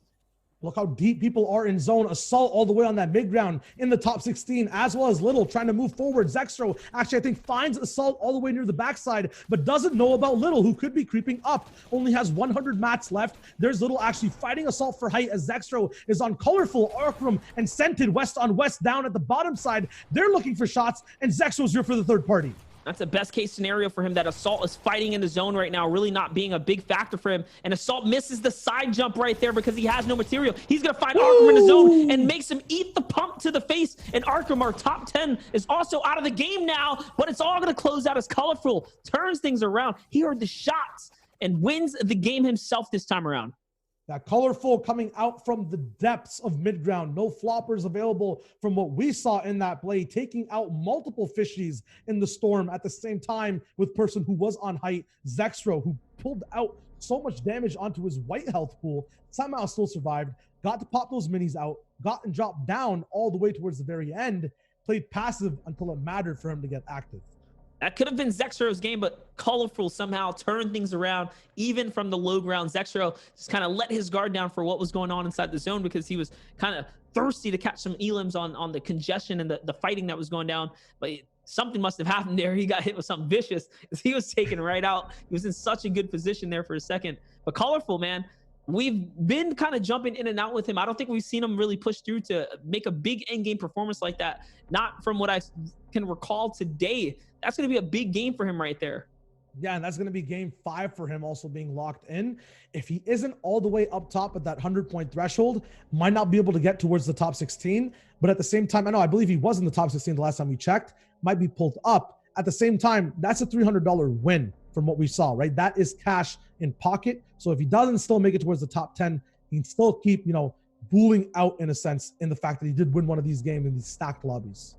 That is absolutely right. And don't forget, guys, we're here with the Elite Cup featuring Fortnite, $10,000 on the line, $300 for a victory. So even if you do not, like Shayo just mentioned, place in the top 10, you can still earn a couple dollars just for taking a victory. So that's probably going to be what might transpire for Colorful here today. We'll find out. Even for players like Aqua, who also got dropped a little bit early there as well. Last time we saw Aqua, he was just outside of top 10 again, but that doesn't mean it's over. With game 6 around the corner, anything can happen. These players can still jump up and really secure something big for themselves to at least walk away with a good placement here for the Elite Cup. We've been kind of referencing how good these solo players have been playing up until today.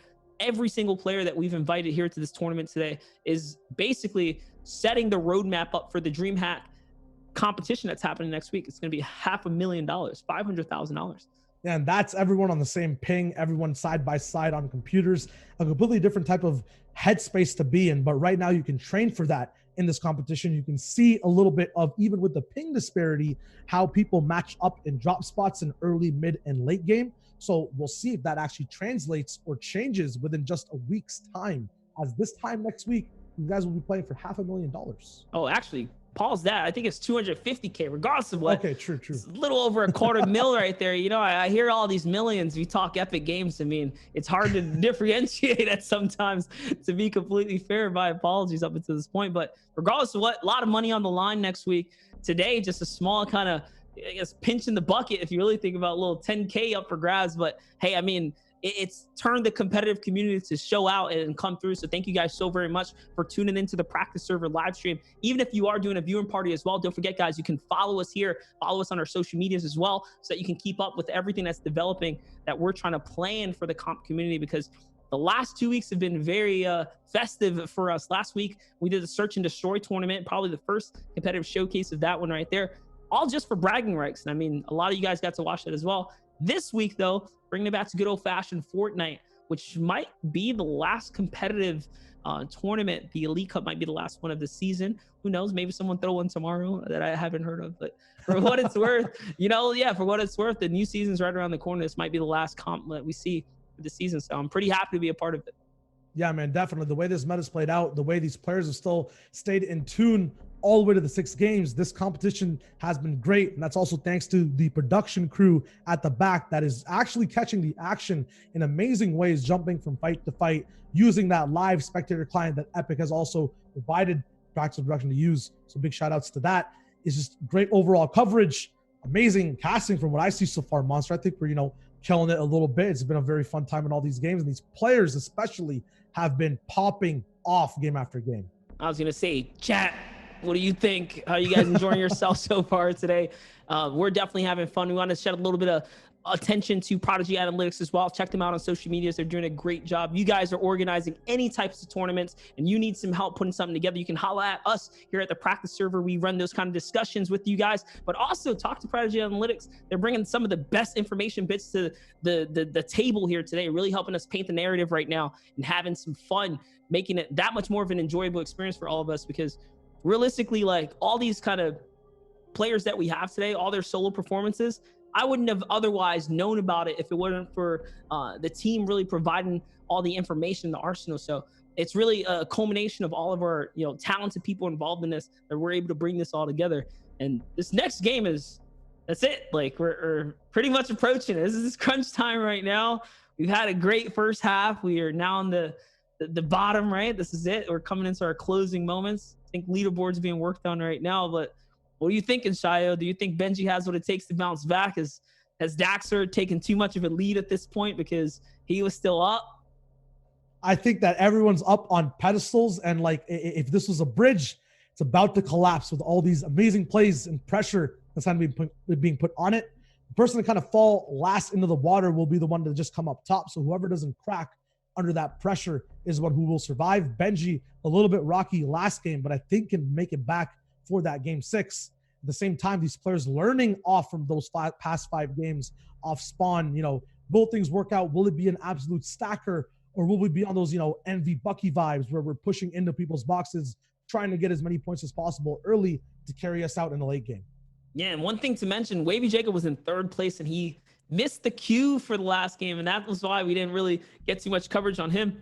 And we see you in the chat, bro. It's unfortunate, but doesn't mean that you're out of the running right now. We're actually going to take a peek at the leaderboard. I want to see where Wavy Jacob is coming into the last one right here with a game missing.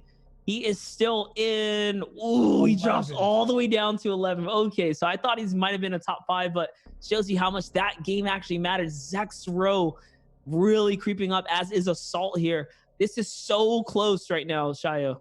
Dude, look at the actual, variance of being in first last time and now just, missing out on the opportunity for wins this game. Getting knocked down to 5th is where Benji Fishy is, behind 30 points now first, which is crazy. And that's Daxter moving forward. Unknown, actually, I'm hearing, knocked all the way down to 20th place. He was at first, I believe, at one point, after the 2nd game, actually. So right now, it could be literally anyone's game in a sense of who's at the top spot. Dude, even Diggy's been doing so good. He's shown him so many times today on stream, but it's just not enough, right? You got to place high. You can't fall out of the running when you're in the top 20, top 30 kind of crunch time situations. You got to hit those rotations to really make it to top 10 and make a big dent. That's what players like Zexro are doing, because the elims are very, very close from 1 through 8. Like, it's basically from about 8 eliminations to about 13, right? And the placements are making the big difference. That's why that point kind of difference is really up towards Zexro, Assault, and Daxter. Benji would really be up there right now hadn't he not fallen so early. So we'll see if Benji can not get dropped early in this last round, regardless of what. EU has really made such a great showing today in the tournament. spicing things up, taking 2 out of the 5 games that played so far.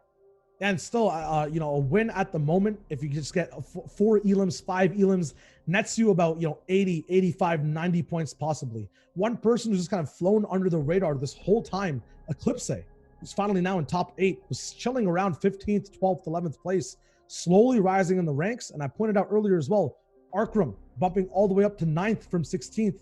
This might be the last game he needs to take a chomp at to get all the way to the top spot. But still, as you mentioned, all these regions doing so well, West, EU, NA, all here at the top. One thing I do want to bring some attention to, I know the item shop in Fortnite just changed. We do have a practice server creator code you guys can use to buy some new stuff. If you guys like tournaments, you want to continue to enable us, we don't ever ask for you guys to buy into anything, but you can use the practice server code to pick some skins up. And that way it throws some kickback to the infrastructure. And hey, we can continue to put on cool stuff like this for you guys. So that's my 30-second Monster Minute plug for you guys. Hope you guys enjoy it. And we're back to regular program showing. Yeah, you know, unfortunately, also just to see final point out on the leaderboard. Bad Sniper falling down to 15th. We'll see if he can become a good viber in this next game. 6 games to play, and it's the final one. We're in the bus. Let's get dropping, Monster. The finale at the moment. That is what's going to happen here. So players are unloading, guys. The final game 6 right now, boys, is underway. This is going to be the make or break situation for the European young god, Benji Fishy. Can he claw his way back up from his early drop and demise? He's in 5th place right now. Or will Daxter, Zexro, or Assault just remain as consistent as they have played so far? Zexro really has showed that he has some of the best rotation skills. I mean, we saw a beautiful highlight of that in one of the games already up to date. So we'll really just a matter of whose game it is right now. Consistency. Can those players really pull through at the end? And if you're not in the running, like these guys, dude, look, Sweaty Sands, this is a big reason why. Look how many players are here. Jesus. That's a lot of people landing at the same spot again for game 6. Yes, you have a game plan. You practice a lot. You don't want to sway away from it.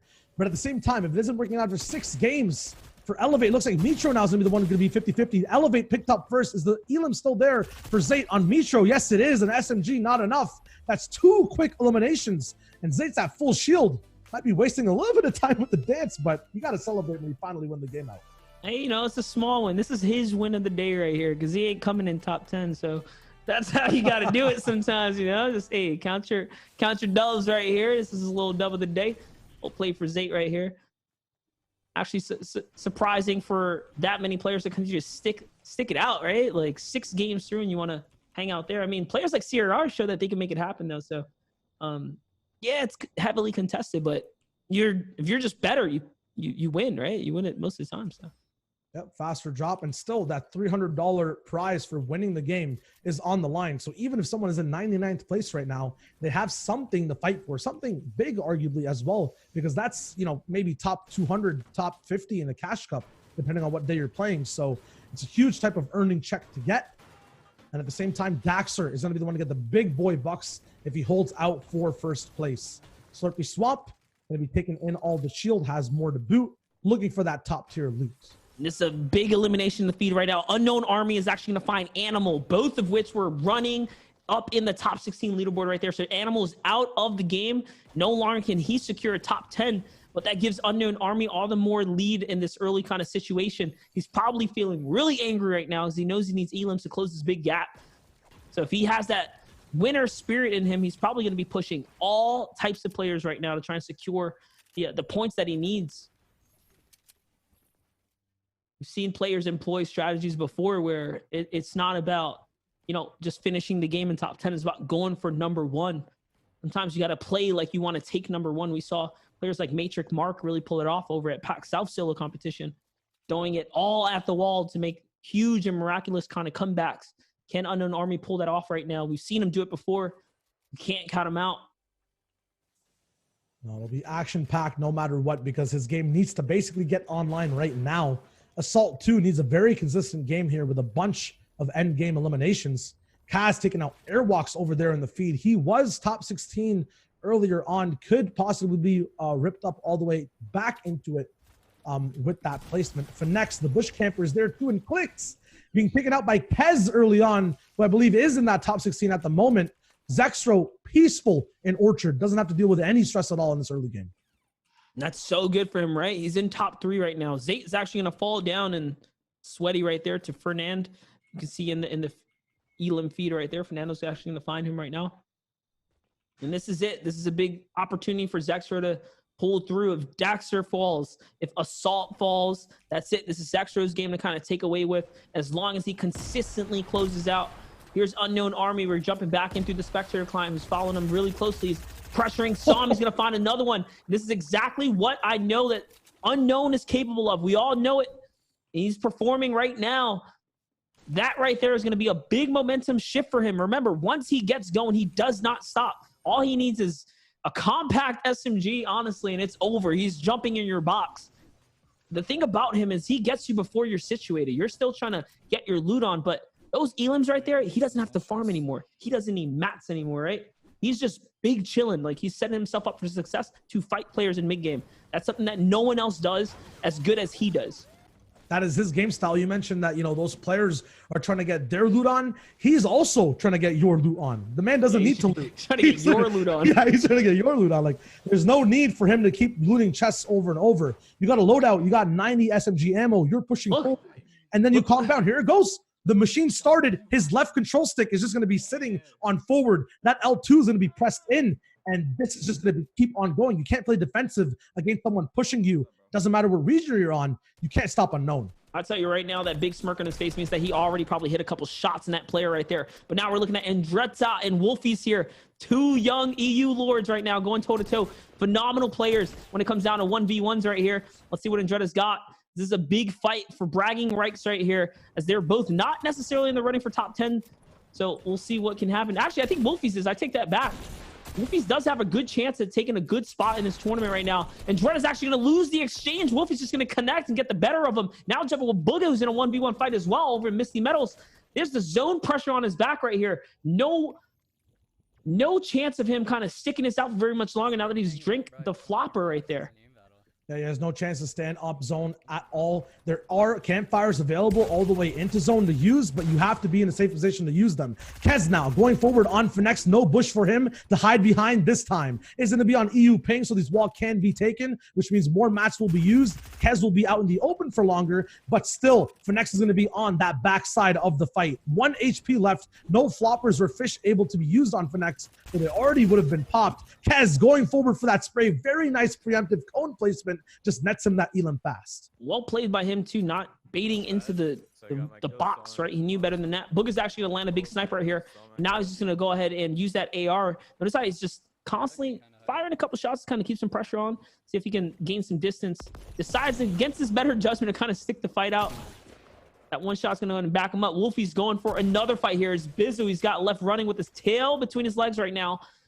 Bizzle trying to go for the height right here. Let's see what Wolfie's got. Puts the cone up overhead. Bizzle tries to fake him out, but it's not enough. Look at the push right here. Even the mat takes right now, Shio. And oh, the trap's put on the floor. Well played by Bizzle. Baits him right into his game plan. That's one way. Straight caltrops on his tires, man. Wolfies just gets ripped to shreds from that trap. No possibility for him to actually get any shots on the Bizzle after that first preemptive attack. And we talked about it in the pre-show. Are people going to be playing for that end game pop-off, the congested Elams preying on zone, or are we taking matters into our own hands? 66 players left alive. All these box fights we're seeing, Monster. Definitely an aggressive game. I was just going to say, I don't think I've seen anyone allow someone to chase him like that. Like, they didn't have an actual game plan and turn around and just trap under the floor. Remember, he was using those ramps as a way to deter shots from being behind him, but what a crazy bait here. But coming back with Tfue, who, again, has been struggling in the mid-game. We saw so far today, still relevant, playing really well. Has the greats actually losing this fight to Zex or Mexi here, and I think Zexo shoots him in the back right now. No, Zexo's gonna find a shot on Mexi as well, basically giving him the freebie right here. Whoever's putting in all this pressure from the side shots, making this easy for Has the Great, which would have otherwise been a bad situation. There it is. That loot was not for free. It's Aqua who's now hearing some shots. He's nearby. Lyricin, Evolution, Zexro, FaZe Dubs. So many players nearby. Here's all the shots. No way. Dubs jumps in the box, though, and takes care of Has the Great. Will come at a cost, though. A lot of shields taken away from Dubs' inventory. The Siphon going to be pushed up with 130 damage to be able to take in that trade for Dubs. Might not be the most worth elim. Everything on the line, though, right now. Zextro, once again, calm game, no eliminations. Somehow center zone, but dodging every single fight that's going on around him. And ladies and gentlemen, remember, this is the last game. This is not match 5. This is match 6 right here. This is all or nothing right now for all the marbles. We know who's got an opportunity to take this tournament away right now. Benji Fishy, Ghost Assault, Daxter, and Zextro. Some of the players you want to look out for. We know Wavy Jacob has had a phenomenal day so far, but missing that one game has set him back so far back. We don't know if he can actually push all the way through here. It's going to take a big kind of hiccup for most of our top competitors, for anyone else in the top 10 to take this tournament and really steal it away right here. Let's see what Benji's got right now. He's just trying to get his material together and continue to hold that height right now. I actually like what he's doing. Keeping maxed out. Not really worrying about much else. Unknown on fire, though, with 4 eliminations, found another fight. Remember, his key strategy is to get you before you get comfortable. That means taking these mid-game fights, no problem. He's completely maxed out, loadout-wise as well. He's absolutely cranking for height, looking like a Season 1 battle right here. You can see a little bit of the other perspective as this guy's really going for it. He's challenging the entire thing right now. Good shots for Unknown right here. It's not enough, though. Scoped. Falls off for a second there. Kind of pulls back. You can see from the perspective right here. Nearly closes out. Now you can see from Scope's POV. He knows where Unknown is. Unknown, remember, had Slurpfish in his inventory, so he's going to manage to heal just a little bit here. This is not for free at all. Unknown still has plenty of opportunity to bounce back. Probably resetting to 150 by this second right now. Look at the shots coming in. These ramps are not scoped, so the pressure coming back from Unknown. We only seen this from one POV right now. There it is, jumping back to Unknown Army's perspective. Shiloh, this is suddenly back in his favor. Yeah, suddenly he has height, has the man advantage, looks like as well, but did not take the proper precautions to stop Scope's peak. With so many Slurpfish available, though, hasn't even touched his minis yet. Nice block off on the ramp there, too, doubling up on the protection vertically with a cone and a floor. Zone is coming by. They are over water, so you can't really break out this fight. It will be a commitment. This is exactly what these guys need in terms of momentum to move forward. This is the aerial version of it, though. Scope taking a big shot that Unknown tries to actually capitalize on. Zone is not on Scope's side, and neither are the floppers or his loot. Unknown picking that up, but has to move in the zone now. You can see from the other perspective, Scope did not have a lot of options left right here. He actually had to pop the flopper or die, but there it is. Unknown's going to win the exchange, and that's going to be 4 minis off of him, an extra flopper, and another elim for Unknown, bringing off to 5 eliminations right now, and he's not stopping. Look at how he's pushing through. He could be drinking a mini right now, but instead, he is moving across the field trying to find more players. If this entire match was a singular video game, it's like Unknown is the main character moving through all these mini bosses, and Zextro getting every zone, the final boss just waiting over in the barn at Frenzy Farm. Now, though, everyone has to move over to a more intense kind of zone. A river now in play, possibly for endgame. Big High Rock Mountain here as well that High Sky is not actually on top of. Things are about to switch up. There's different types of players out there. There's players that are content with being up in the top bracket. There's others that only play for the dub right now. Look at the map here. You can see an Unknown Army trying to cut all the way across here, make it to the zone. There is a potential for picking up a campfire here to this right, but I don't think he's going to go for it. I think he's just going to go in and prioritize moving all the way across there. Jumping back with Zextro, who he knows had a lot of favor so far. This is a big fight for him to win right now. And we're keeping a close eye on anyone in the top 3, because these are the guys, if they fall, gives others opportunities to really take away not only some of the money, but the bragging rights for first place. All right, now Zextro caught up near Dubs, who's not going to let this go, in my opinion. Looks like he's going to keep close tabs on exactly what happens, but the whole server is kind of ruining that information feed with RPGs over and over again. Players like Dubs versus Zextro, these are the reasons we tune into tournaments. You don't get to see these engagements very often, let alone get to cast behind them. So Zextro, V-Dubs right now, as the rest of the servers looking in because of the rocket ringing, is setting off the alarms here for everyone nearby. Big pump RPG shot right there. We'll see if it ends up connecting. Pay close attention to that feed right now. Kanata still very relevant in this game right here, playing off the bridge, trying to get his materials going. There's so much unfolding over in the kind of farms area. Let's see what Kanata is going to decide to do here. He's just focusing on all material gain right now. He's got the bridge to himself. Big issue though in his game plan is that the information he's getting about the server is not actually online for him right now. Yeah, he needs that medal to come up, but people could be sneaking by him. Things in front of him might be developing he doesn't know. One big development we've been tracking for this whole game is Unknown's push and beam in midair. This man is an airplane just flying in straight up into people's boxes, full guns blazing. Fighter jet looking for any possible way to get a shot in, get another point on the leaderboard. 5 actually per Elam, moving upwards in a fight. Third party's coming through, but he's dodging all shots. The flares being sent back to stop the missiles. More shots coming in. The pressure doesn't stop. Another shotgun shot missed. The fight keeps going higher and higher. Finally, he decides to shoot it down. Can he get a shot in from up top, though? No, a third party takes over. Someone yoinked that one from him. You saw how thirsty he was to push all the way through, not even completely disregarding whoever's shooting back. And I'm sure now that person's going to pay the price because Unknown's not going to be happy about that one. Notice how he's now on the hunt, just already relocating, not boxing up at all, looking for anyone that's weak or nearby. Or jump back with Daxter right here, who's big chilling. And take a look at the feed right there. Full throttle, 5 eliminations on Unknown Army. Already has more this game from the previous high from game 1. Unknown Army's found another player, Shio. He's pushing all the way through. He's actually going to eat the big punish right there, but it's okay. He's shooting and firing back. Oh my God. And he's going to connect every single time, even on the back foot. No problem. You see the relief and smirk on his face. He lets it out. Yeah, Chad, you thought he was in a position to not actually win that fight. I thought that this might have been over, but literally, this is Unknown's game, Unknown's zone, Unknown's loadouts, just waiting to get picked up. People around him who have medium ammo, who have light ammo, not actually their ownership. I might actually pull that right back, though, because beams are coming straight into him. He has the floppers and the minis, but being caught out right next to the edge zone, I want to say it's hard, but he's just come out time and time again. No, there's no one that plays like him. He knows exactly what he's doing. He's comfortable in these kind of situations. He picks and chooses his battle. He could have went right or left to take different types of box bats, but he saw where Jack was positioned, and he felt like this one was the most comfortable. This is why he's just setting himself up right now. He hears another player move by. It was actually Krims. He gets a little bit of an information peek there and backs up. Realizes, hey, he has enough time right now to kind of chill. Maybe he's going to play for the long game now.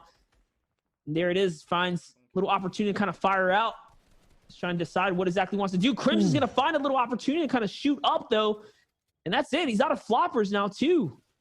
Yeah, this is all the way on literally not only the wall, but his wall, as his individual is trying to get shots in. A big homing beacon shot from the shotgun trades right back the same amount of damage he's taken. I believe that was upwards of 150 to 180 damage, clapping straight back. Still 1 mini left. Benji now, cold as ice, chilling up in his box, multiple layered. Above him, I believe, is Dubs or someone else. If you do get a chance to look up from an aerial view, Slacks all the way on height right now. Game is still developing and people are still fighting box to box. This is very, very close so far. 36 players remaining, the lightest of the lobby we've seen so far. Partly due to Unknown's craziness. He's pushing tons of players, so you can see the congestion on the side where Unknown was coming in from. You know, Zextro's alive, sitting right on top of Aqua and Benji Fishy. This is going to be a key engagement that could potentially happen. But no, lucky for them, the zone's going to favor them. This is big because now the Zextro v kind of Benji situation does not need to happen there. Neither does Dextro need to engage into that. They have the zone. They're just going to layer on top of one another. This is even closer now coming into the final moments. The leaderboard becomes even closer because of the zone favor right here. Yeah, the royal family of 5 gets the zone all the way towards the east side. The rest of the 31 people have to move in, including Diggy, who had one of the best positions on top of Benji at the moment. Not sure if that big hill is going to be in play right now in terms of where everyone is, but Unknown is going to take his sweet time all the way on the right side to move in. Meanwhile, Kanata getting beamed and chased by Kez at the moment. 2 close friends actually going to be fighting off against each other, trying to get towards zone. Assault, Big Chilling, and Aqua all the way on height, assessing how to take apart this entire server. I'll tell you this, Unknown finds himself another Elam. He's now at 7, meaning that he is definitely in the top 5 running right now without a doubt. And look, the entire server rotates at the same exact time, meaning that Unknown gets a freebie rotation from the back half here. He's going to find someone who's very weak, and you know exactly what he's going to do. He's probably going to jump into this fight right here. This is his to take. He wants every single opportunity he can. He's going to choke cut him off here, off to the side right now. Let's see if he's going to be able to perform this with a limited time before the server focuses on him. Nope, there it is. Now he's going to be back to his rotation moves. Let's see here, Shayo. Someone needs to cage this demon, man. There's no way he's going to be allowed to move in for free on low ground straight into zone, just tarp to tarp. This is just like, I don't know how he's pulling it off, being in such bad positions with no heals, popping back off, replenishing, going again. This is Zextro. He got the next zone. He's waiting out on the south side. Not the best place to look for beams, but at the same time, can find a few. Doesn't get that. Elon Moore going down. The points actually just dropping like sand through his fingers. There's no possibility for him to capitalize. An Unknown is on that south side too, looking for beams on his own. He actually catches zone here, and look, he's gone the wrong way, by the way. He's cutting back. He's cutting back into the player congestion. He can easily stay where he is, no but way. he's going back for more. And he's going to find another one. A Nas falls from BL right there. And now Unknown has himself secured 8 eliminations so far, probably the most so far this game period. If he wins or comes out towards the end, this could very well be his tournament right now at the Elite Cup. This is the last game, guys. A plague, man, a virus on the whole server, and no one can find the cure. This man's W key, this man's left control stick hits in harder than anyone else's, and his shots never miss. Has floppers, has the compact SMG, almost even a gold variant, has the biggest shotgun you can have in the game for this 1v1 moment as well. Aqua's on height, but will it even matter if no one can contain Unknown? Sizz Lucky waiting for his shot at victory, but Kez and Rokane are up there trying to gain height. Here's the man of the hour. Unknown has gotten all these elims, and he's still struggling to find an actual health pool situation, bouncing back in the game. All this aggression will pay off right now, as this is the worst time to not have shield. This is why he's on the prowl right now. He's really looking for an opportunity here. Those shots are not going to connect to him. Lucky for him, there's a player in the box doing a great job moving around the wall right there, really baiting out the edit. And now he can actually take advantage of this. He's looking back into the zone, trying to see if he can hunt down his player. He's not going to see him per se right now. He's still outside someone's box here. This is the shot right here that he needs to connect. It has to be all or nothing right now. It's not enough to take him out. 40 health remaining on Unknown Army. He's still on the prowl right now. He's hunting, pushing all the way through. Right camera angle in his favor. I mean, it's looking good for him right here. It's really looking good for him right there. Sizz Lucky's going to fall. He finds the shield he needs as well. Can he just pause?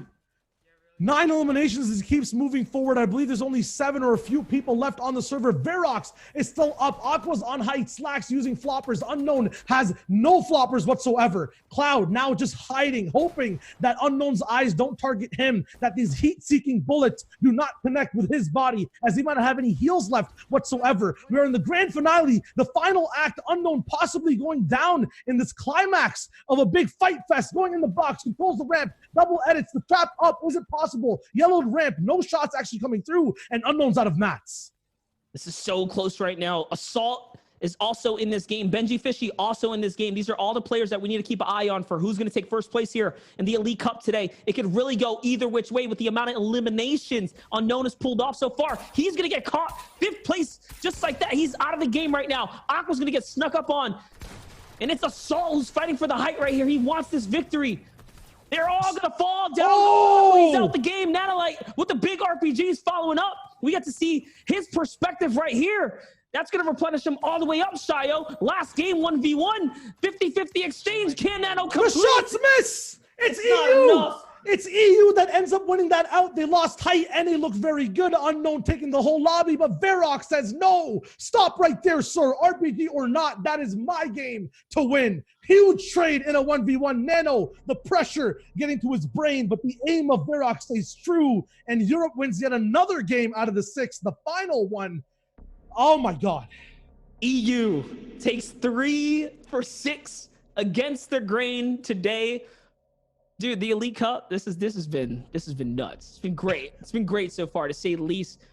Oh my gosh. Assault, Benji, Unknown, all in the end. We literally do not know who's gonna take this away right now. It's that close right here. It's too hot. My gosh. It's too hot. I gotta put the glasses on. It's way too hot. It's beaming out here. I got to double up, actually. It's that hot. I got to double up on this right now. Dude, put a second pair on.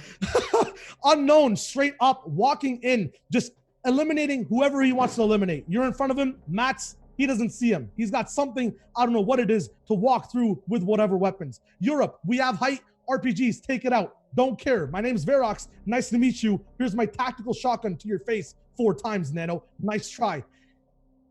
Dude, it's what a game, dude. I can't do it.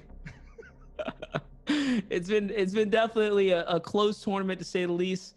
We don't know where this is going to go, but we still want to use this opportunity to say thank you to everyone that's tuned into the practice server presentation of the Elite Cup today, featuring Fortnite, the game itself, one of my favorite games to cast of all time, dude. Solo competition, hate it or love it, it just gets so intense when every man is for themselves, and players like Unknown can really come through and sweep the competition. Players like Benji can do it with the high ping. It doesn't matter. He's just that good. This was a great tournament so far, and I don't know what it's going to look like at the top, but this is something that players should be proud of if you broke into top 5.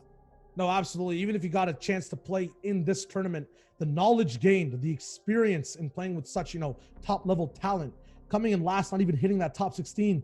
Next time, another pedestal for you to step on. You can use that experience, right? Not the end of the road by far at all. And if you're going to DreamHack, man, huge advantage. That's right. You do get a big advantage. You get to feel out. You get to learn that Sweaty Sands is not the play that place to stat. Regardless, players are going to stick to their guns, right? And dude, it was crazy, man, so far. But again, if you're tuning in on Twitch right here for the practice server, guys, thank you guys. Follow the channel. I'm sure, we've probably gained a slew of new people here. If you follow, turn on notifications. We only bring the best of the best competitions to you guys. We try our best to showcase on behalf of the competitive community. And for the competitive community that supports all of us involved here behind the scenes, thank you guys for enabling us, allowing us to be something that's possible. Think about it. This is all community driven, all driven but on the backs of you guys and your support. And I don't know another community that we're able to literally turn these kind of tournaments around in such a short notice. But to everyone involved today, man, this has been so much fun. And I've got to throw it out there before the leaderboards are shown, because that's it. This is it. That's the last game. Yeah, I mean, this is probably going to be the hardest wait out of all 6 games to see exactly what goes down. And honestly, my favorite game out of the 6 has to be that last one as well. There's so many people doing everything they can to hold on or to push forward, right? Just playing the styles perfectly in a sense. And it couldn't have been more of a climactic finish all the way down to the last very 9th zone, the wire. We gotta honestly thank Unknown Army. He was the life of the party in that last game. Like, realistically, if Unknown would have gotten taken out earlier, the entire pace and intensity would have been shifted in a much different direction, right? We would have just been hovering around what's going to happen with Zextro, what's going to happen with Benji. Dax are still alive. They were all in the same location. But Unknown really taking his own fate into his own hands, saying, dude, I made him, just being top 10. I didn't have that game 5 or game 4 performance I was looking for. He needed to go all out to get the dub. He could have very well pulled it off. He had so much more eliminations than anyone else today, let alone like a chain of elims in the early game and mid game. Like, by far, he is the king of that playstyle. And he can pull through every single time and time again. He just keeps doing it. Yeah, he's going to let him out of his cage in a sense, right? Just go forth and literally rip on everyone. Because in game 4, like I mentioned a little bit too, with Unknown not being there, that end game just changes up so much, right? In game 3 as well, everything just seemed a little bit more calm. It came down to a final 1v1 that was drawn out. But with so many people getting eliminated, like towards that middle style of the game, end game gets so much more harder to play. You have more of a chance to hang on. More people survive towards the very end. It gets crazy, and there's just one person cleaning up house the whole time. I'm just thinking about like Scope versus Unknown going to height. Yeah. Where do you see that? You just really don't see it very often. You see it in season 4, man. That's the last time we had some of those good build fights over there. It's been like a really good treat to see and have that happen, right? Like we had Nick Merckx and Aiden face off against I forget who in TwitchCon. That's one of the last Dementos. Yeah, we there saw you go, Dementos go all the way up on high. I remember that almost vividly, because I think I was casting it that day. It was another one of those rare situations you see in a tournament setting, players really going for sky limit. You got to give another props for Verox, really representing for the EU, making it a 50 split on the who takes what region comes out.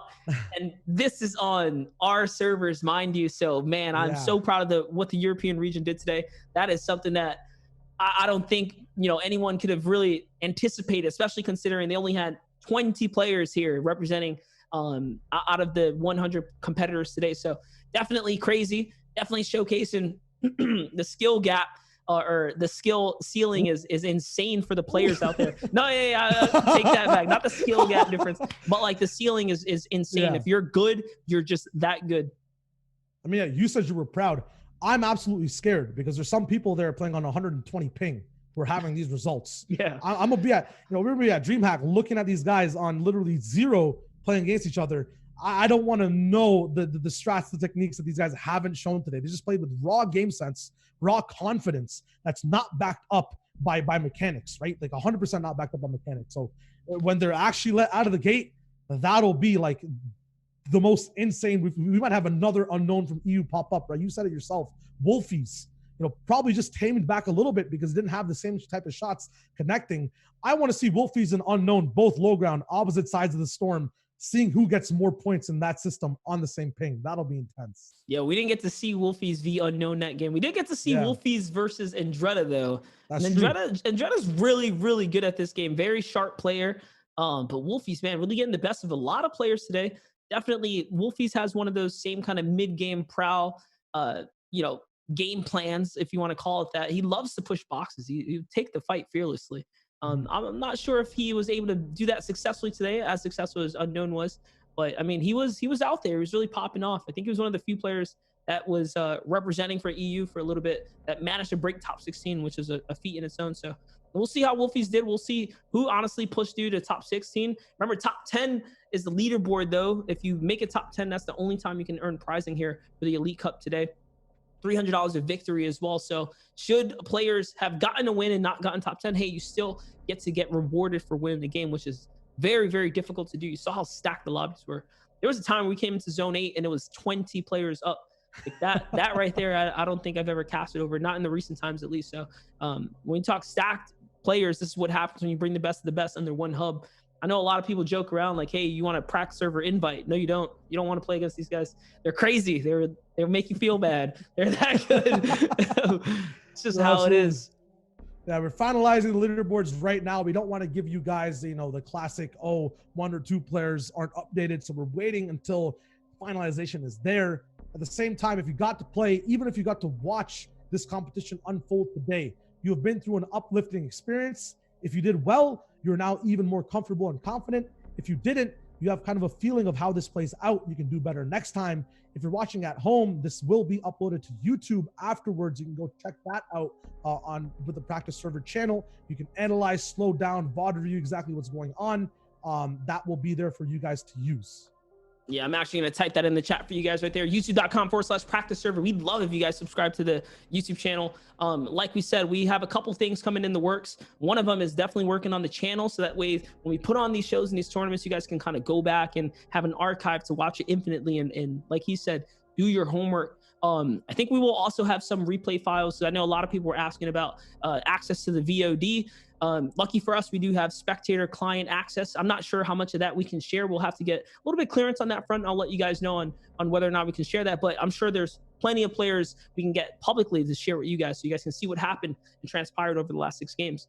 But over the last 6 games, we have a leaderboard. It's been thoroughly checked back and forth. It is now ready to present to all of you guys here today. Let's see who finished top 10 in the Elite Cup finals right here. I'm just waiting for Nico to load it up, and no my God. way. It's Assault who actually takes the competition. Not what I expected. I did see it though, and the chat saw it too. First place, 17 elims, 297 total points. No way. I didn't think Assault had that many elims. We were following Unknown for so much of the action we missed out on. Assault's rise to victory there.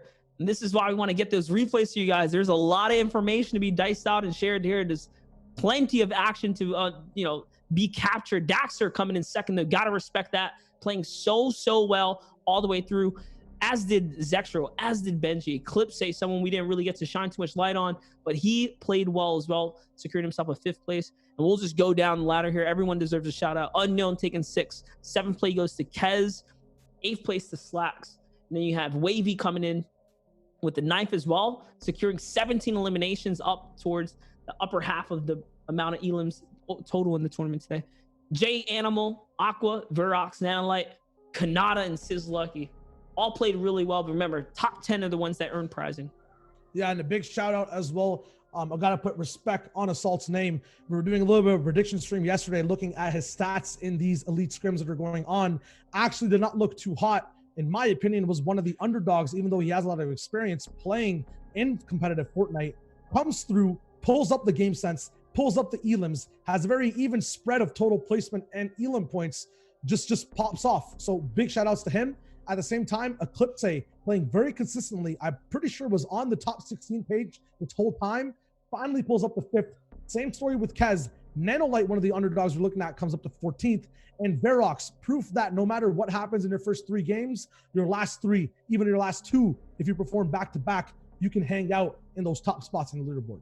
Aqua, Verox, Kanata all took victories, all just missed placement for top 10. But it's all right. They do get rewarded for their hard-earned efforts and their wonderful performances so far today.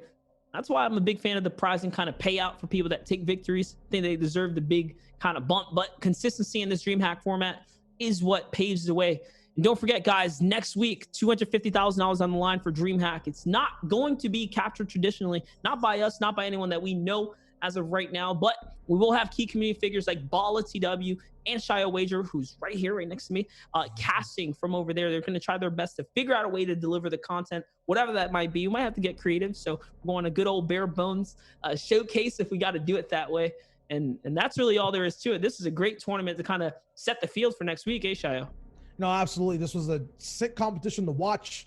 And now these players know how other people play, how the field looks, even at a ping disparity. That'll be the craziest thing to see. If you want to take anything away from this competition, just know that it was preparation. And I guarantee some of the top players are definitely holding a few secret strats back, because the prize pool for this next competition is that much higher. And a pleasure to cast for me, Monster.